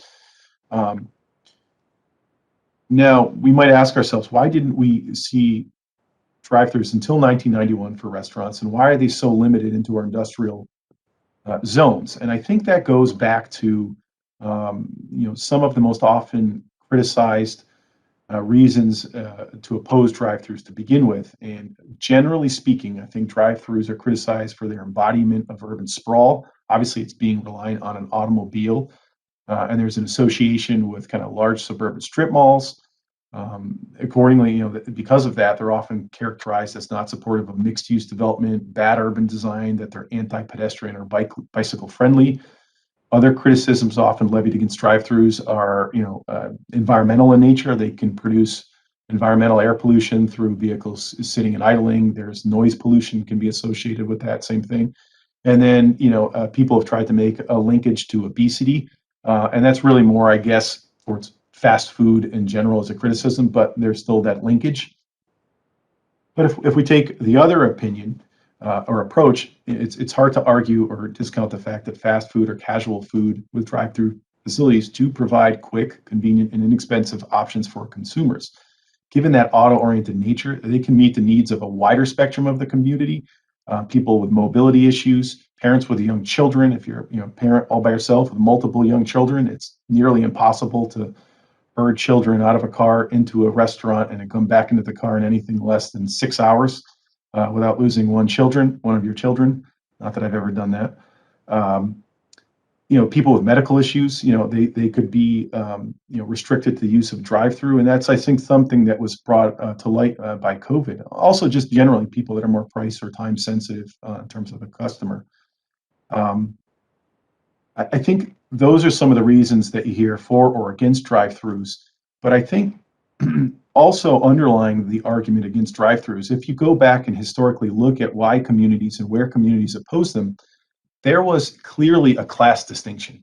So drive-throughs were associated with lower income communities because fast food was perceived as an inferior type of food product. And as a result, around the country and even in Connecticut, you often see more affluent communities place more restrictions around fast food or drive-throughs. And sometimes they might not restrict out fast food, but they'll restrict out drive-throughs. So in essence, since 70% of their business is through a drive-through, you're kind of closing the door to that. So that's an argument it's hard to ignore because I think there's some validity to it. But some of those perceived and real negative externalities associated with drive-through facilities, I think, can be addressed through proper regulatory zoning controls and to impose better design standards and a different type of typology. We just talked about that in TOD, right? We heard that there are some uses we might not associate with TOD, and one of the examples that Pat used in that presentation was the Chick-fil-A restaurant, and that's a good urban design. The building fronts on the street. It provides pedestrian and bicycle connectivity to the street. It doesn't preclude other development from occurring within that larger parcel, and it doesn't have a negative effect on the streetscape itself. Another example is the TD Bank on North Main Street. That building is right on the street. You can walk to it. It frames the streetscape. Those are just two local examples. So I think, if we're looking at form and function, you can address the negative perceived and real externalities often associated drive-throughs with some zoning tools. Having said that, I think if we were going to undertake that process and look at that, we would probably want to consider imposing some restrictions that we currently don't have on our drive-through facilities. So, a possible way to expand the use of drive-through restaurants would be to expand them into the BG zones. Our BG zones for the council, anyone watching from the public, are largely our most historically auto-centric shopping plazas. Corbin's Corner, Bishop's Corner, large swaths of New Britain Avenue, east of the Fast Track underpass. Those areas are currently auto-centric, but perhaps could be made to accommodate drive-throughs through good urban design principles. So to do that, we would probably need to establish new regulatory review process, whether it's as of right or through a special use permit through the board level commission of the TPZ. That might be an option to provide a higher level of review. But I think the critical component will be the design standards, such as requiring the building to be built up to the street, have a direct linkage and connectivity to the streetscape, not allowing a building to be wrapped by a drive-through drive aisle lane. That's where you start seeing vehicles just wrapping a building and they sit idling. and it defeats the purpose of having a building that can activate the street. And then, imposing some standard operational conditions. So I think, if the council's interested, I think there could be a path to offering some limited expansion for a drive-through model that looks different than what we see in other communities. But if we do it right, I think, we could get businesses interested in expanding additional drive-through facilities in the community. They just might have to do so in a non-prototype, corporate model. Matt and Kristen can tell you that there is interest, I think, out there in the community for expansion of drive-through facilities, and by community I mean the commercial retail community, because there is such a limited availability currently in town. With that, I'll pause, and I think I'll turn to Leon just to see if he has anything he wanted to add to my memo. Thank you, Mr. Dumais. Mr. Davidoff. Thank you, Madam Mayor. Thank you, Mr. Dumais. So just let me back up. Councilor Williams and I were talking about all the zoning regulations that we have, and said, I guess it's been a while since we really reviewed some of them. So we found a consensus that one that we should work on to review was the drive-through. And another one that I think will be one that will be ripe is our parking requirements. But that's a whole different thing for a different day. So back to the drive-through, and the discussion that Mr. Williams and I were having was during COVID, we were seeing a lot of people just doing curbside pickup of a variety of things, not even getting out of their car, basically just opening up their trunks and having people put in whatever they were getting. A lot of contactless payment options. And we got to thinking, well, we don't really have a lot of this in West Hartford, and we're seeing a lot of people parking in fire lanes to run in to get something. And then we explored with the planner, people with small children, or you have a sick child and you don't want to get out of your car, or you've got a handicapped or disabled person, it's difficult to maneuver. And then in the media, mainstream restaurants were saying their new model is, we just basically want someone to pull up, we give them their food in the container. We're not even really taking their money. It's going to be like electronically done type operation. You prepay, you zoom up, you get your stuff, and you go. And so we started looking at which companies that were, and so it's like Starbucks. And we saw during COVID, people were lined up on the sidewalk, to get their coffee. And I don't know if I would call Starbucks fast food. I don't go that often there. I know my kids do, the millennials do, and they spend, $3-4. And then we saw over at Dunkin', you look over in Bloomfield on Cottage Grove, you don't go into the building. You just drive in and pick up your coffee and whatever else you want from them. And then articles were appearing from restaurants such as Panera and Chipotle and others. And you were starting to wonder and say to yourself, well, this isn't the traditional fast food establishments that we normally think of. It's things that people, are starting to support. So we thought about it, and we said, well, maybe we need to look at our zoning regulations and see what can we do to improve the quality of life for our residents and those visiting the community with respect to these type of options. And we were very mindful of the fact that, we didn't want people blaring their music or creating more trash or having abutters get upset with the downside. But we said, well, if these particular entities could be located at the streetscape, at the street's edge, where you already have cars going by, so you're really not increasing the volume of noise, and it just deals with a lot of that, but you're still able to meet the newest I guess it's the newest way that they're going to do business.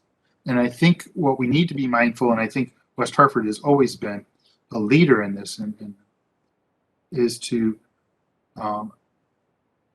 adopt and adapt to new trends and not react. So I don't look at this as a reaction to as we emerge from COVID. I look at this as an adaptation of how we're going to move forward.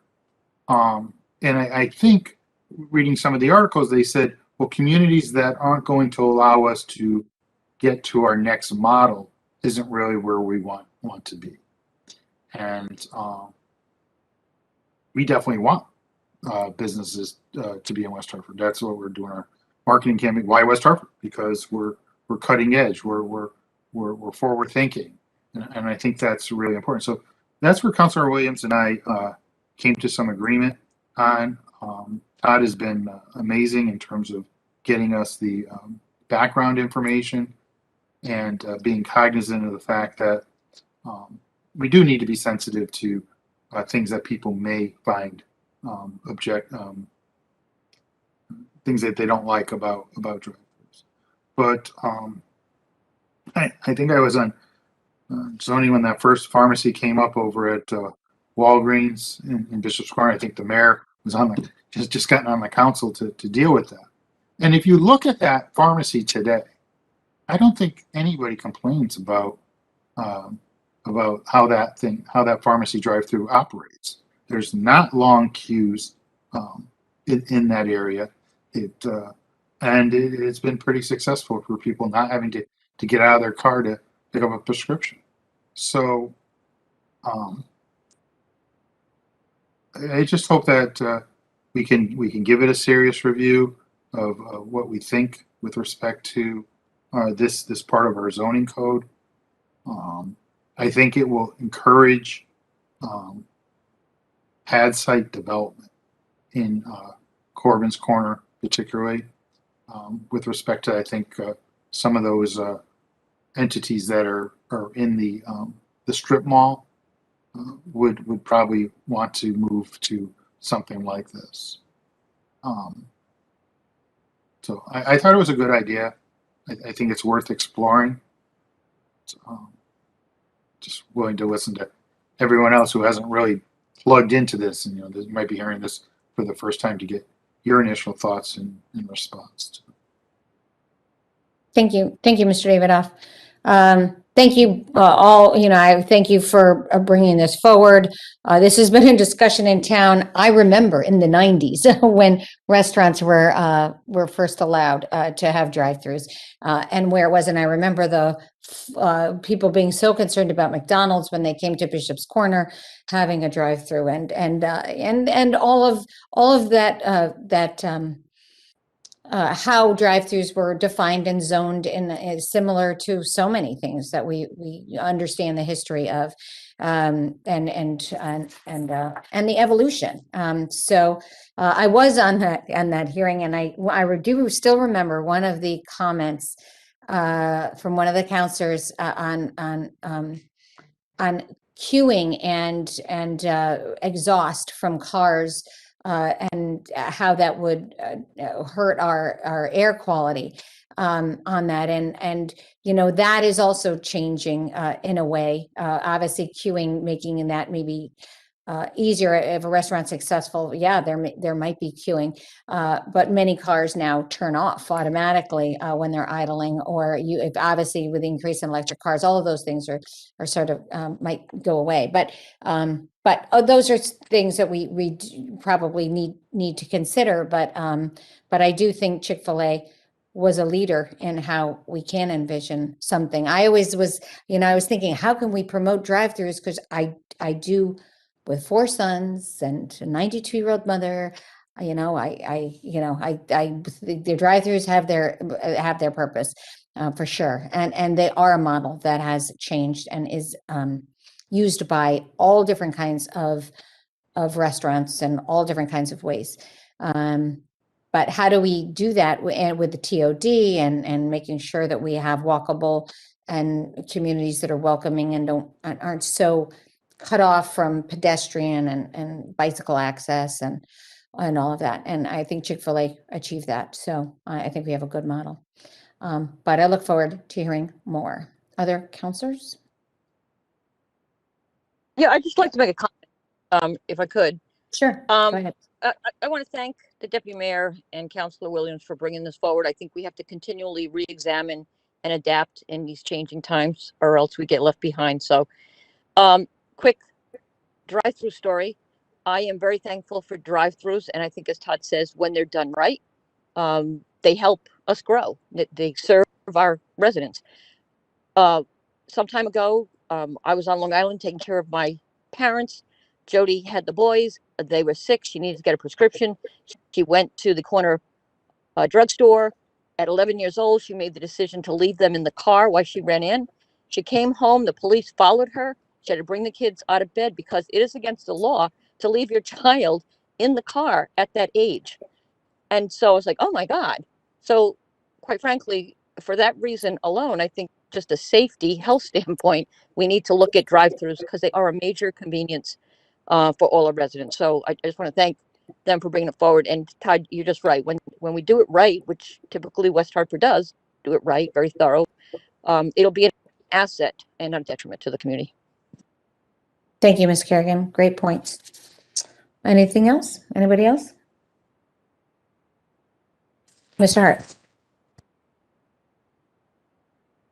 Thank you, Mayor. Matt Hart, Town Manager. Thank you, Deputy Mayor and Councilor Kerrigan and others for their comments. So do we have consensus then to move forward to the next step and prepare proposed legislation? Yes, from Beth, it sounded like Beth said yes and I said yes, and the other person on this committee is Mr. Gold, and he's giving a thumbs up. So yes. Great, thank you. Yep.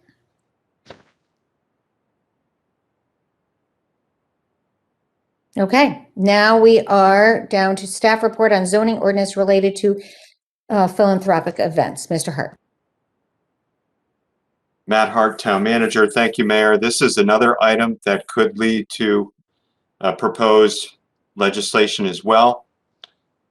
Mr. DeMay has been working on this item in consultation with Kristen Gorski, our Economic Development Coordinator, as well as the staff from the Noah Webster House.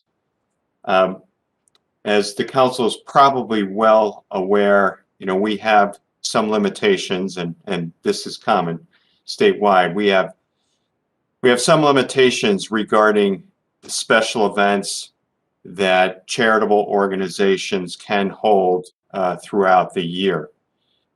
And Ms. Gorski and the staff from Noah Webster and others, thinking is the current rule, are the current rules too restrictive, especially as nonprofits and other charitable organizations have become more reliant on these types of events in recent years. So I think that was the genesis for this discussion. And through you, Mayor, would ask you to call on Mr. DeMay to just discuss this memo as well as potential next steps. Thank you, Mr. Hart. Mr. DeMay. Thank you, Madam Mayor and Mr. Hart.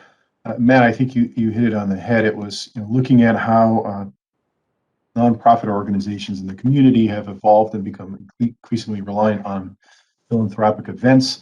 I will not take credit for any of the research here. Brian Pudlick, our now associate planner, did wonderful work here. It has a lot of familiarity with interpreting this rule and regulation, and it really comes by a notation in our table of permitted accessory uses, whereby it limits the charitable events to not more than 3 days duration for any one event. And then we've had some legal interpretation over the years that really was meant to be 3 events over the course of a year, which is quite restrictive. And that's how we've operated for a number of years under that standard. And now there appears to be some opportunity to clear up this definition to both make it easier to read and use. There's other provisions in this definition that deal with farmers markets. There's a provision that deals with other things that aren't related to necessarily philanthropic purposes. But we thought there might be an opportunity to increase or clarify how many events any such organization would be permitted. Perhaps it's a standard of one per quarter, 2 per quarter. And if they want to do more, that could be done through a special use permit process. So, a lot of these organizations are located in residential neighborhoods. The Noah Webster House is a perfect example. And they do have to walk a careful balancing act between, their activity and use and its impact on, really close residential neighborhoods around them. So we thought there could be opportunity to give them a little bit more as of right leeway, and then also provide them, if they're interested in doing so, the opportunity to go to the Planning Commission and ask for more through a special use permit process. These are largely already special permit uses, so there seemed to be a rational relationship there. And perhaps we could even further define it that what we're really talking about is philanthropic events that are out of the interior of any of these buildings, right? Or not. Maybe it's any event, even if it's indoors or out. But that was the conversation that we hope to have with the council to see if something like this would make sense to provide additional flexibility for these type uses within the town. Thank you, Mr. Dumais. I think this is another great item that, as you know, I think I've called you on a couple of these predicaments that we've been in, and it is time to address it. And a periodic schedule sounds reasonable, and then special use permits, and where the public has maybe an opportunity to weigh in too on something if it is in a residential area and is of concern. So, all right. Any other feedback, comments from anyone? Mr. Hart. Matt Hart, Town Manager. So again, on this one, we'd like to proceed and bring you back some proposed language. Yes. So all those on the committee in favor, I think I am, Mr. Gold and Ms. Kerrigan. Yeah, thank you. Terrific. Yes. All right. Thank you. Please proceed. And let's see what's next. Then we have the Complete Streets Annual Report. Mr. Hart. Thank you, Mayor. I believe Mr. Dumais wanted to make a brief comment on the last item. Sorry, and then we can even go to Mr. Martin too, directly. I don't know. Madam Okay. Mayor, I just saw Councilor Davidoff with his hand raised. I was just trying to draw attention to that. I think he had a comment on the last item. Oh, I'm sorry. I thought he was voting yes. Sorry. Mr. Davidoff. Sorry, Madam Mayor, I didn't want to interrupt. So with respect to the, would there need to be special use permits for these events, or we're doing away with that? I was a little confused on that. Thank you, Mr. Davidoff. Mr. Dumais? Madam Mayor, through you to Councilor Davidoff. Currently, you could do 3 a year without a special use permit. So the concept would be to maybe build in flexibility both ways to allow more than 3 per year, kind of as of right, but with a cap. And then if they want to do more than 4 or 5, whatever the number, we can have that discussion. If they want to do more than that, then they have to go back for a special use permit or an amendment to their current SUP. So that way it provides the public with notice about their frequency, the type of events, the location. That seems to be a fair way to approach it. And that's how we would structure kind of a draft to bring it back to you for further discussion. And just as a follow-up, do you think we could write into the provisions that we could waive the filing fee if they needed to go for a special use permit? Because if they're trying to do charitable work here, it sort of defeats part of their fundraising if they got to pay the fee every single time. Thank you, Mr. Davidoff. Mr. Dumais, what is the fee for that? Just so we understand, what if we did consider that, what would that mean? So the filing fee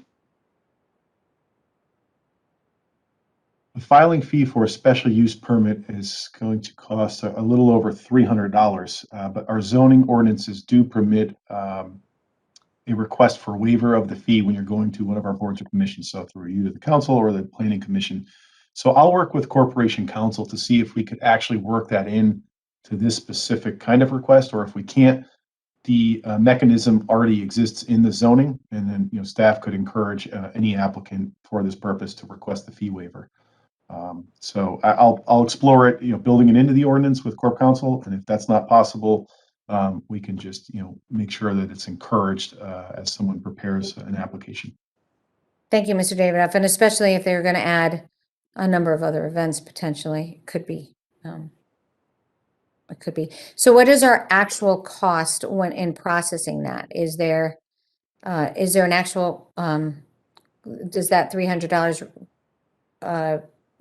what does that include? Is that any money go to the state, or does that all stay internally?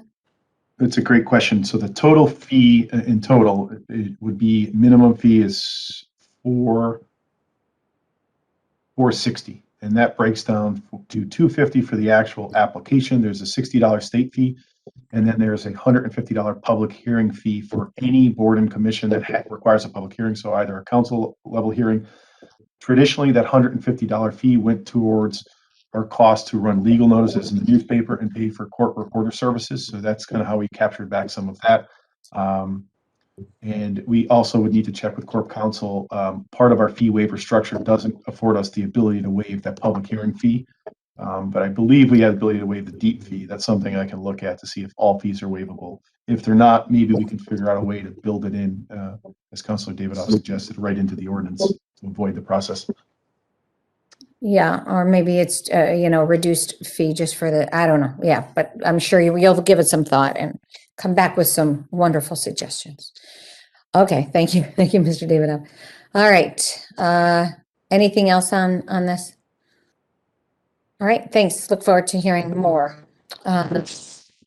Okay, now to complete streets. I'm going to go right to Mr. Martin. Thank Go you, ahead. Madam Mayor. For the record, Dwayne Martin, the Acting Director of Community Development and Town Engineer. So given the time, I'm going to go through this quickly, but I welcome any questions that you may have. So this is our 6th Complete Street Annual Report. So as part of our Complete Streets policy, we are obligated to provide an annual report showcasing all of our accomplishments through the previous calendar year. So this is for the year 2020. Like all of the reports, it breaks it down by category and explains individual projects and some of the metrics that it provides. So it starts off going through all of the bicycle lanes that were added in our 2020 calendar year. A couple sections of Boulevard, Fern Street, of course, Park Road, and Webster Hill Boulevard. In all cases, we do coordinate these projects, not only the bike lane projects, but the vast majority of these projects with the Pedestrian and Bicycle Committee, and do work with them as best we can to accommodate their comments and concerns. So these were tweaked and eventually approved by them. In most cases, we try to get bike lanes in both directions, but unfortunately, we're not able to achieve that all the time. Then it goes into the bike routes, and the Boulevard being one of those projects where unfortunately we had to pick one direction or the other to incorporate a bike lane. So it's only on one side of the street, in this case, in the eastbound direction. Then it goes into the bike routes. So several areas we added bike routes and added sharrows, as they're called, and shown in the photos there, to give riders an idea as to where they should ride and increase awareness to the motorists of the potential presence of cyclists. One bike rack was installed. I wanted to call that out. This was a unique opportunity. We had a bike rack in storage in one of our parking garages, and given the pandemic and some of the increased ridership in the center, we actually had a request to install one near Barb's Pizza. We were able to accommodate that quickly, and the next day after it was installed, I actually saw some young kids riding their bikes right up, and they went and hooked it up to the bike rack. So it was great to see it being used. Pedestrian improvements, we do a lot of sidewalk work in town, so you'll see photos and some information about those projects. I did highlight a few in here that I just wanted to go through quickly. We did eliminate a couple sidewalk gaps, so we added sidewalks where it did not exist, but were able to close off areas where it was missing. So a couple of those are featured. One near the Kingswood Oxford School on Truppert Drive, and then we extended the Ledyard Road sidewalk to a more suitable termination with a sidewalk ramp. Featured a couple longer sidewalk projects, and then I wanted to just point out we were able to replace a couple bike connectors, which are used by pedestrians, of course, but also cyclists. These were provided to us by the Pedestrian and Bicycle Commission as to a wish list of areas, and they also provided priorities. So these were two of the higher priority ones. We finally were able to get those replaced. There's a couple photos. So one of them is the connection between Brookmore Road and Cornerstone Drive. We put those back in asphalt, and then also the bike connector between Cliffmore Road and Gallaudet. We also do a lot of crosswalk improvements. So it mentions there that we replaced 30 crosswalks. Most of these are done when we repave a road, but not always. Sometimes we add or refresh. So 30 were replaced. One that's photo there included a stamped asphalt treatment. That's right near the Morley School across Fern Street. That crosswalk you'll see in later photos. Also, we added a rectangular rapid flashing beacon to accommodate the needs of that crosswalk, which is pretty heavily traveled for the school as well as after hours to the playground at the school. Jumping ahead a little bit, of course, we do a lot of sidewalk ramps as well throughout the course of the year, a couple traffic signal improvements. And then we added a section at the end of the report, and we'll keep doing this, building on it, just to showcase a summary for each year. Just wanted to point out for the year 2020, we had a really good year as far as bike lanes go. So it was the highest individual year for adding bike lanes of over 4 miles. That's a total of all directions. And so on the very last page, it's a total of all the bike routes, lanes, and multi-use trails. And it's nice to just see that build year in and year out. So we're up to over 50 miles of bike routes. We had a banner year of 20 miles in one particular year when we added the 3 colored routes. So we're at just over 50 miles of bike routes, 20 miles of bike lanes. Again, that's total of all directions. And then 1.8 miles of trails, which is our multi-use trails, which is our Tropper Trail, which I'm hoping to increase dramatically soon. So more to come on that. So any questions on our 2020 Complete Street Annual Report? Thank you so much. So that's good progress. And thank you for it. It was actually so interesting even hearing the complete streets and how, all the work that went into the new park, the work and the grant and how so much has happened out of that complete streets. And I want to actually give a shout out to our past counselor, Claire Kendall, who worked very hard on making this happen. So thank you, Claire. Your work is still being really expanded and built upon. So any questions for Mr. Martin or comments?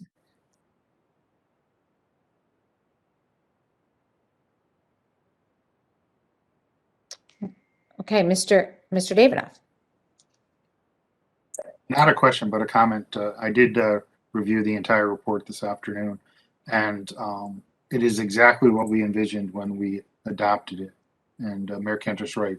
Claire Kendall, our former colleague, worked a lot of hours putting that whole thing together and rewrites and everything, and worked with everyone in engineering and planning to get that. And I think it's really remarkable that I think you said it was 50 miles of bike lanes already, and I think we have like only 209 miles of road in the town of West Hartford. So that's really good. That's really good. And I also want to give a shout out to all those responsible for those colored bike trails. There's a lot of people my youngest daughter's age who really enjoyed them during the COVID, and to see where they went and how far they could go and come home and say they did 25 miles today. So great exercise. It's another aspect of West Hartford that people are getting. Recreational, safe way to maneuver our multi aspect of getting around. So it's really good, and a lot of hard work went into it. So I want to just thank everybody and commend them for all their efforts in making those improvements, and look forward to further improvements to make us a very safe and walkable community. And as the mayor alluded to, I think the improvements on New Park Avenue will just probably just be the highlight of the next 2 years. So thank you. Thank you, Mr. Davidoff. Anyone else? Yeah, I'd like to just say thank you. You know, the more the more we do this, the more people will bike. And so I just think it's fabulous, and I'm excited. Thank you, Ms. Kerrigan.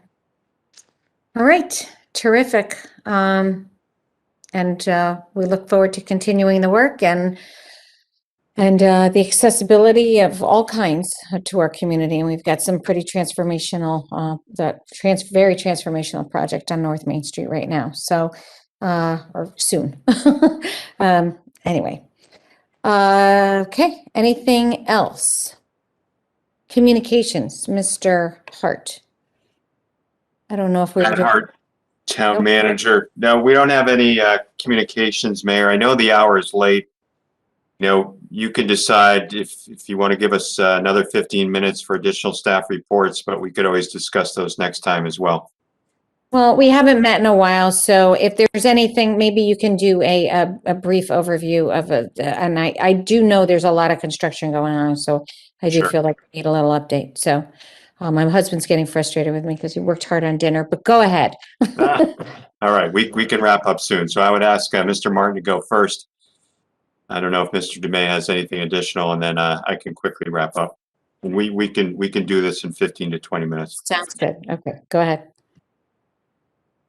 Thank you. Again, Dwayne Martin, Acting Director of Community Development, Town Engineer. I'm going to start off with the Building Division real quick, just to point out a couple things, and then I'll go through the Engineering Division quickly. I just wanted to point out that the Building Division has resumed in-person interior inspections. So their building inspectors are now all fully vaccinated. Quite frankly, I think their office is all the entire staff. So with that, they are now resuming those as of this past Monday, May 10th. So more dynamic approach for the inspections. And then we're also working on our City View upgrade, which is more than just the Building Division. It's building, engineering, and planning divisions. So there's a lot of meetings, software installations, training, electronic forms being created. The goal is to get this City View upgrade off the ground by the summertime for all three divisions to use, and it'll be a new platform and functionality for permits, not only to be issued, but to be reviewed, and also with electronic means or credit card means of payment for those. So we're hoping that with these upgrades and changes, it'll be easier for people to apply and to understand the process all around. So there'll be much more to come as we work our way through this upgrade. So that's it for the Building Division. If there are no questions, I'll go quickly to the Engineering Division. Any questions? Okay, go. Okay, so quick overview on some of our road work. We have 3 roads currently under reconstruction, which are making good progress, and those are Fenbrook Road, Owings Road, and Cornell Road. Those 3 roads have already started with the curbing, sidewalk, driveway aprons, catch basins, and will continue on through the next couple months. We are about to start Princeton Street, which a lot of people were interested in. So that reconstruction is going to start soon. Beyond that, we have a section of Ridgewood Road planned, which is between Sedgwick and Tungus Road for reconstruction. We have Arapahoe Road and then Walbridge Road. Those are all roadway reconstructions. Walbridge is the section between Fern Street and Farmington Ave. And then beyond that, for additional road work, we're about to start our first round of milling and paving. So the milling is planned to start on the following roads this Monday. The roads are Mountain Road from East Maxwell down to Glenwood. 2 sections of Fern Street. So Fern Street from Mountain Road to Willowbrook, and then Fern Street from Fernbrook to North Main Street. There's a small couple blocks in there that were repaved not that long ago. And then also we have Fern Ridge Road, which is a fairly short cul-de-sac street off of Fern Street, and then a section of North Main between the North Main Street Bridge and Fern Street, which is near ASD. If you're familiar with that stretch, it's pretty badly in need of repaving. So all those roads are planned to start milling the week of May 17th. I think Fern Street is the first one to be started on Monday, and then the paving will start the following week on Monday, May 24th. weather permitting. So we expect about 1 week of milling and about a week and a half to 2 weeks of paving, weather permitting.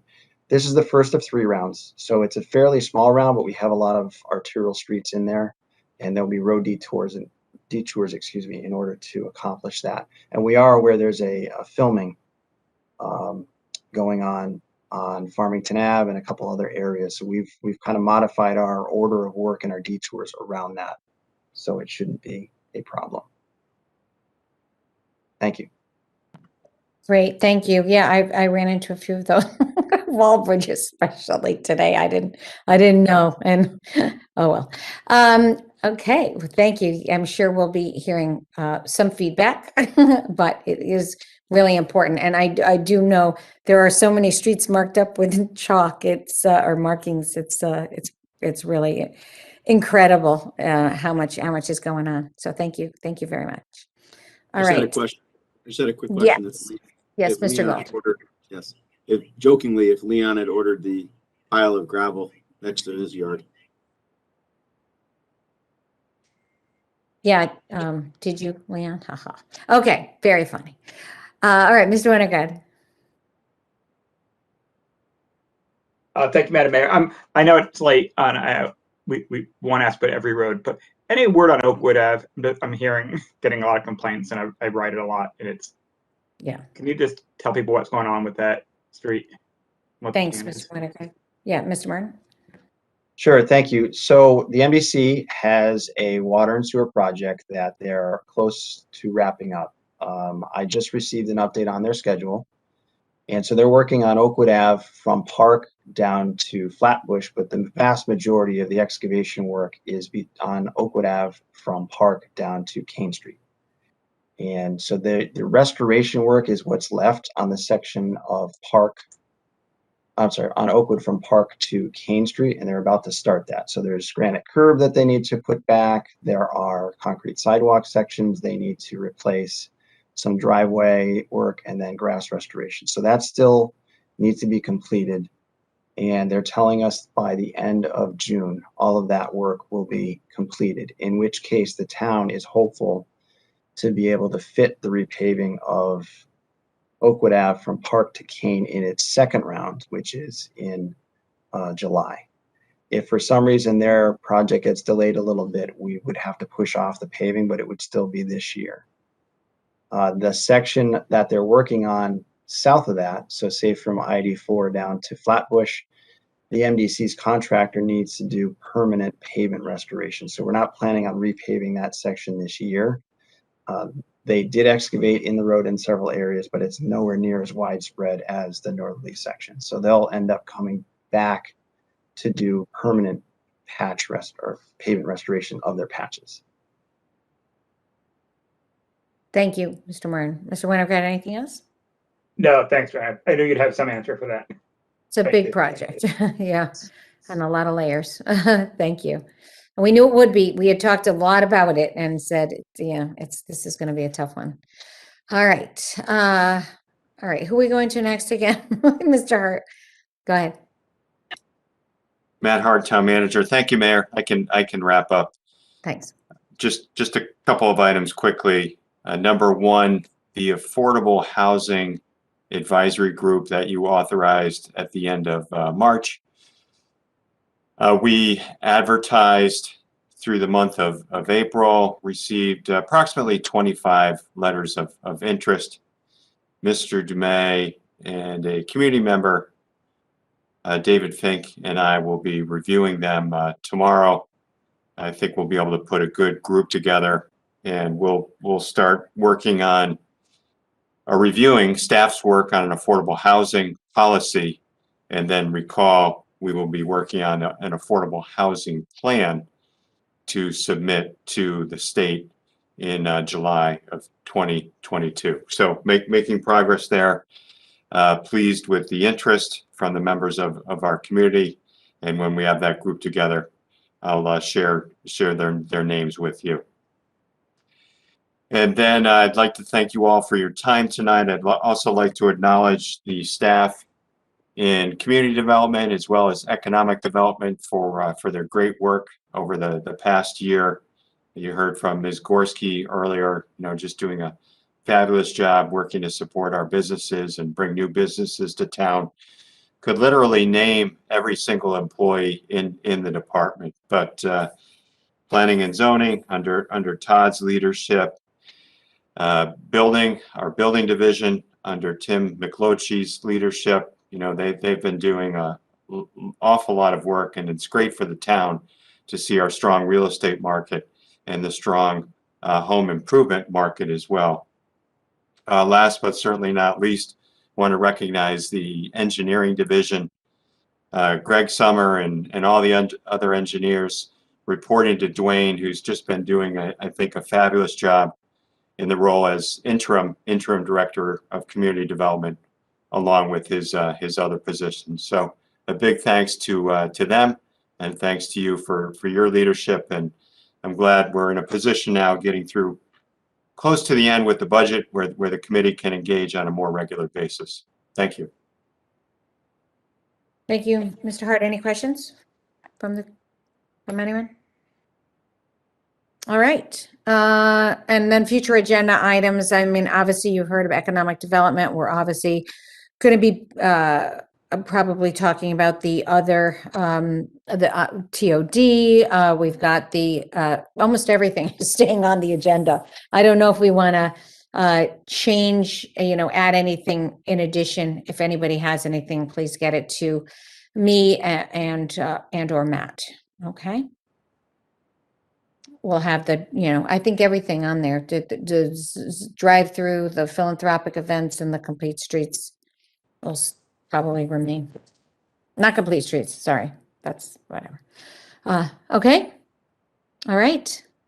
With that, I think we will say goodnight and go have something to eat. All right. Good night, everybody. Thank you so much. Take care.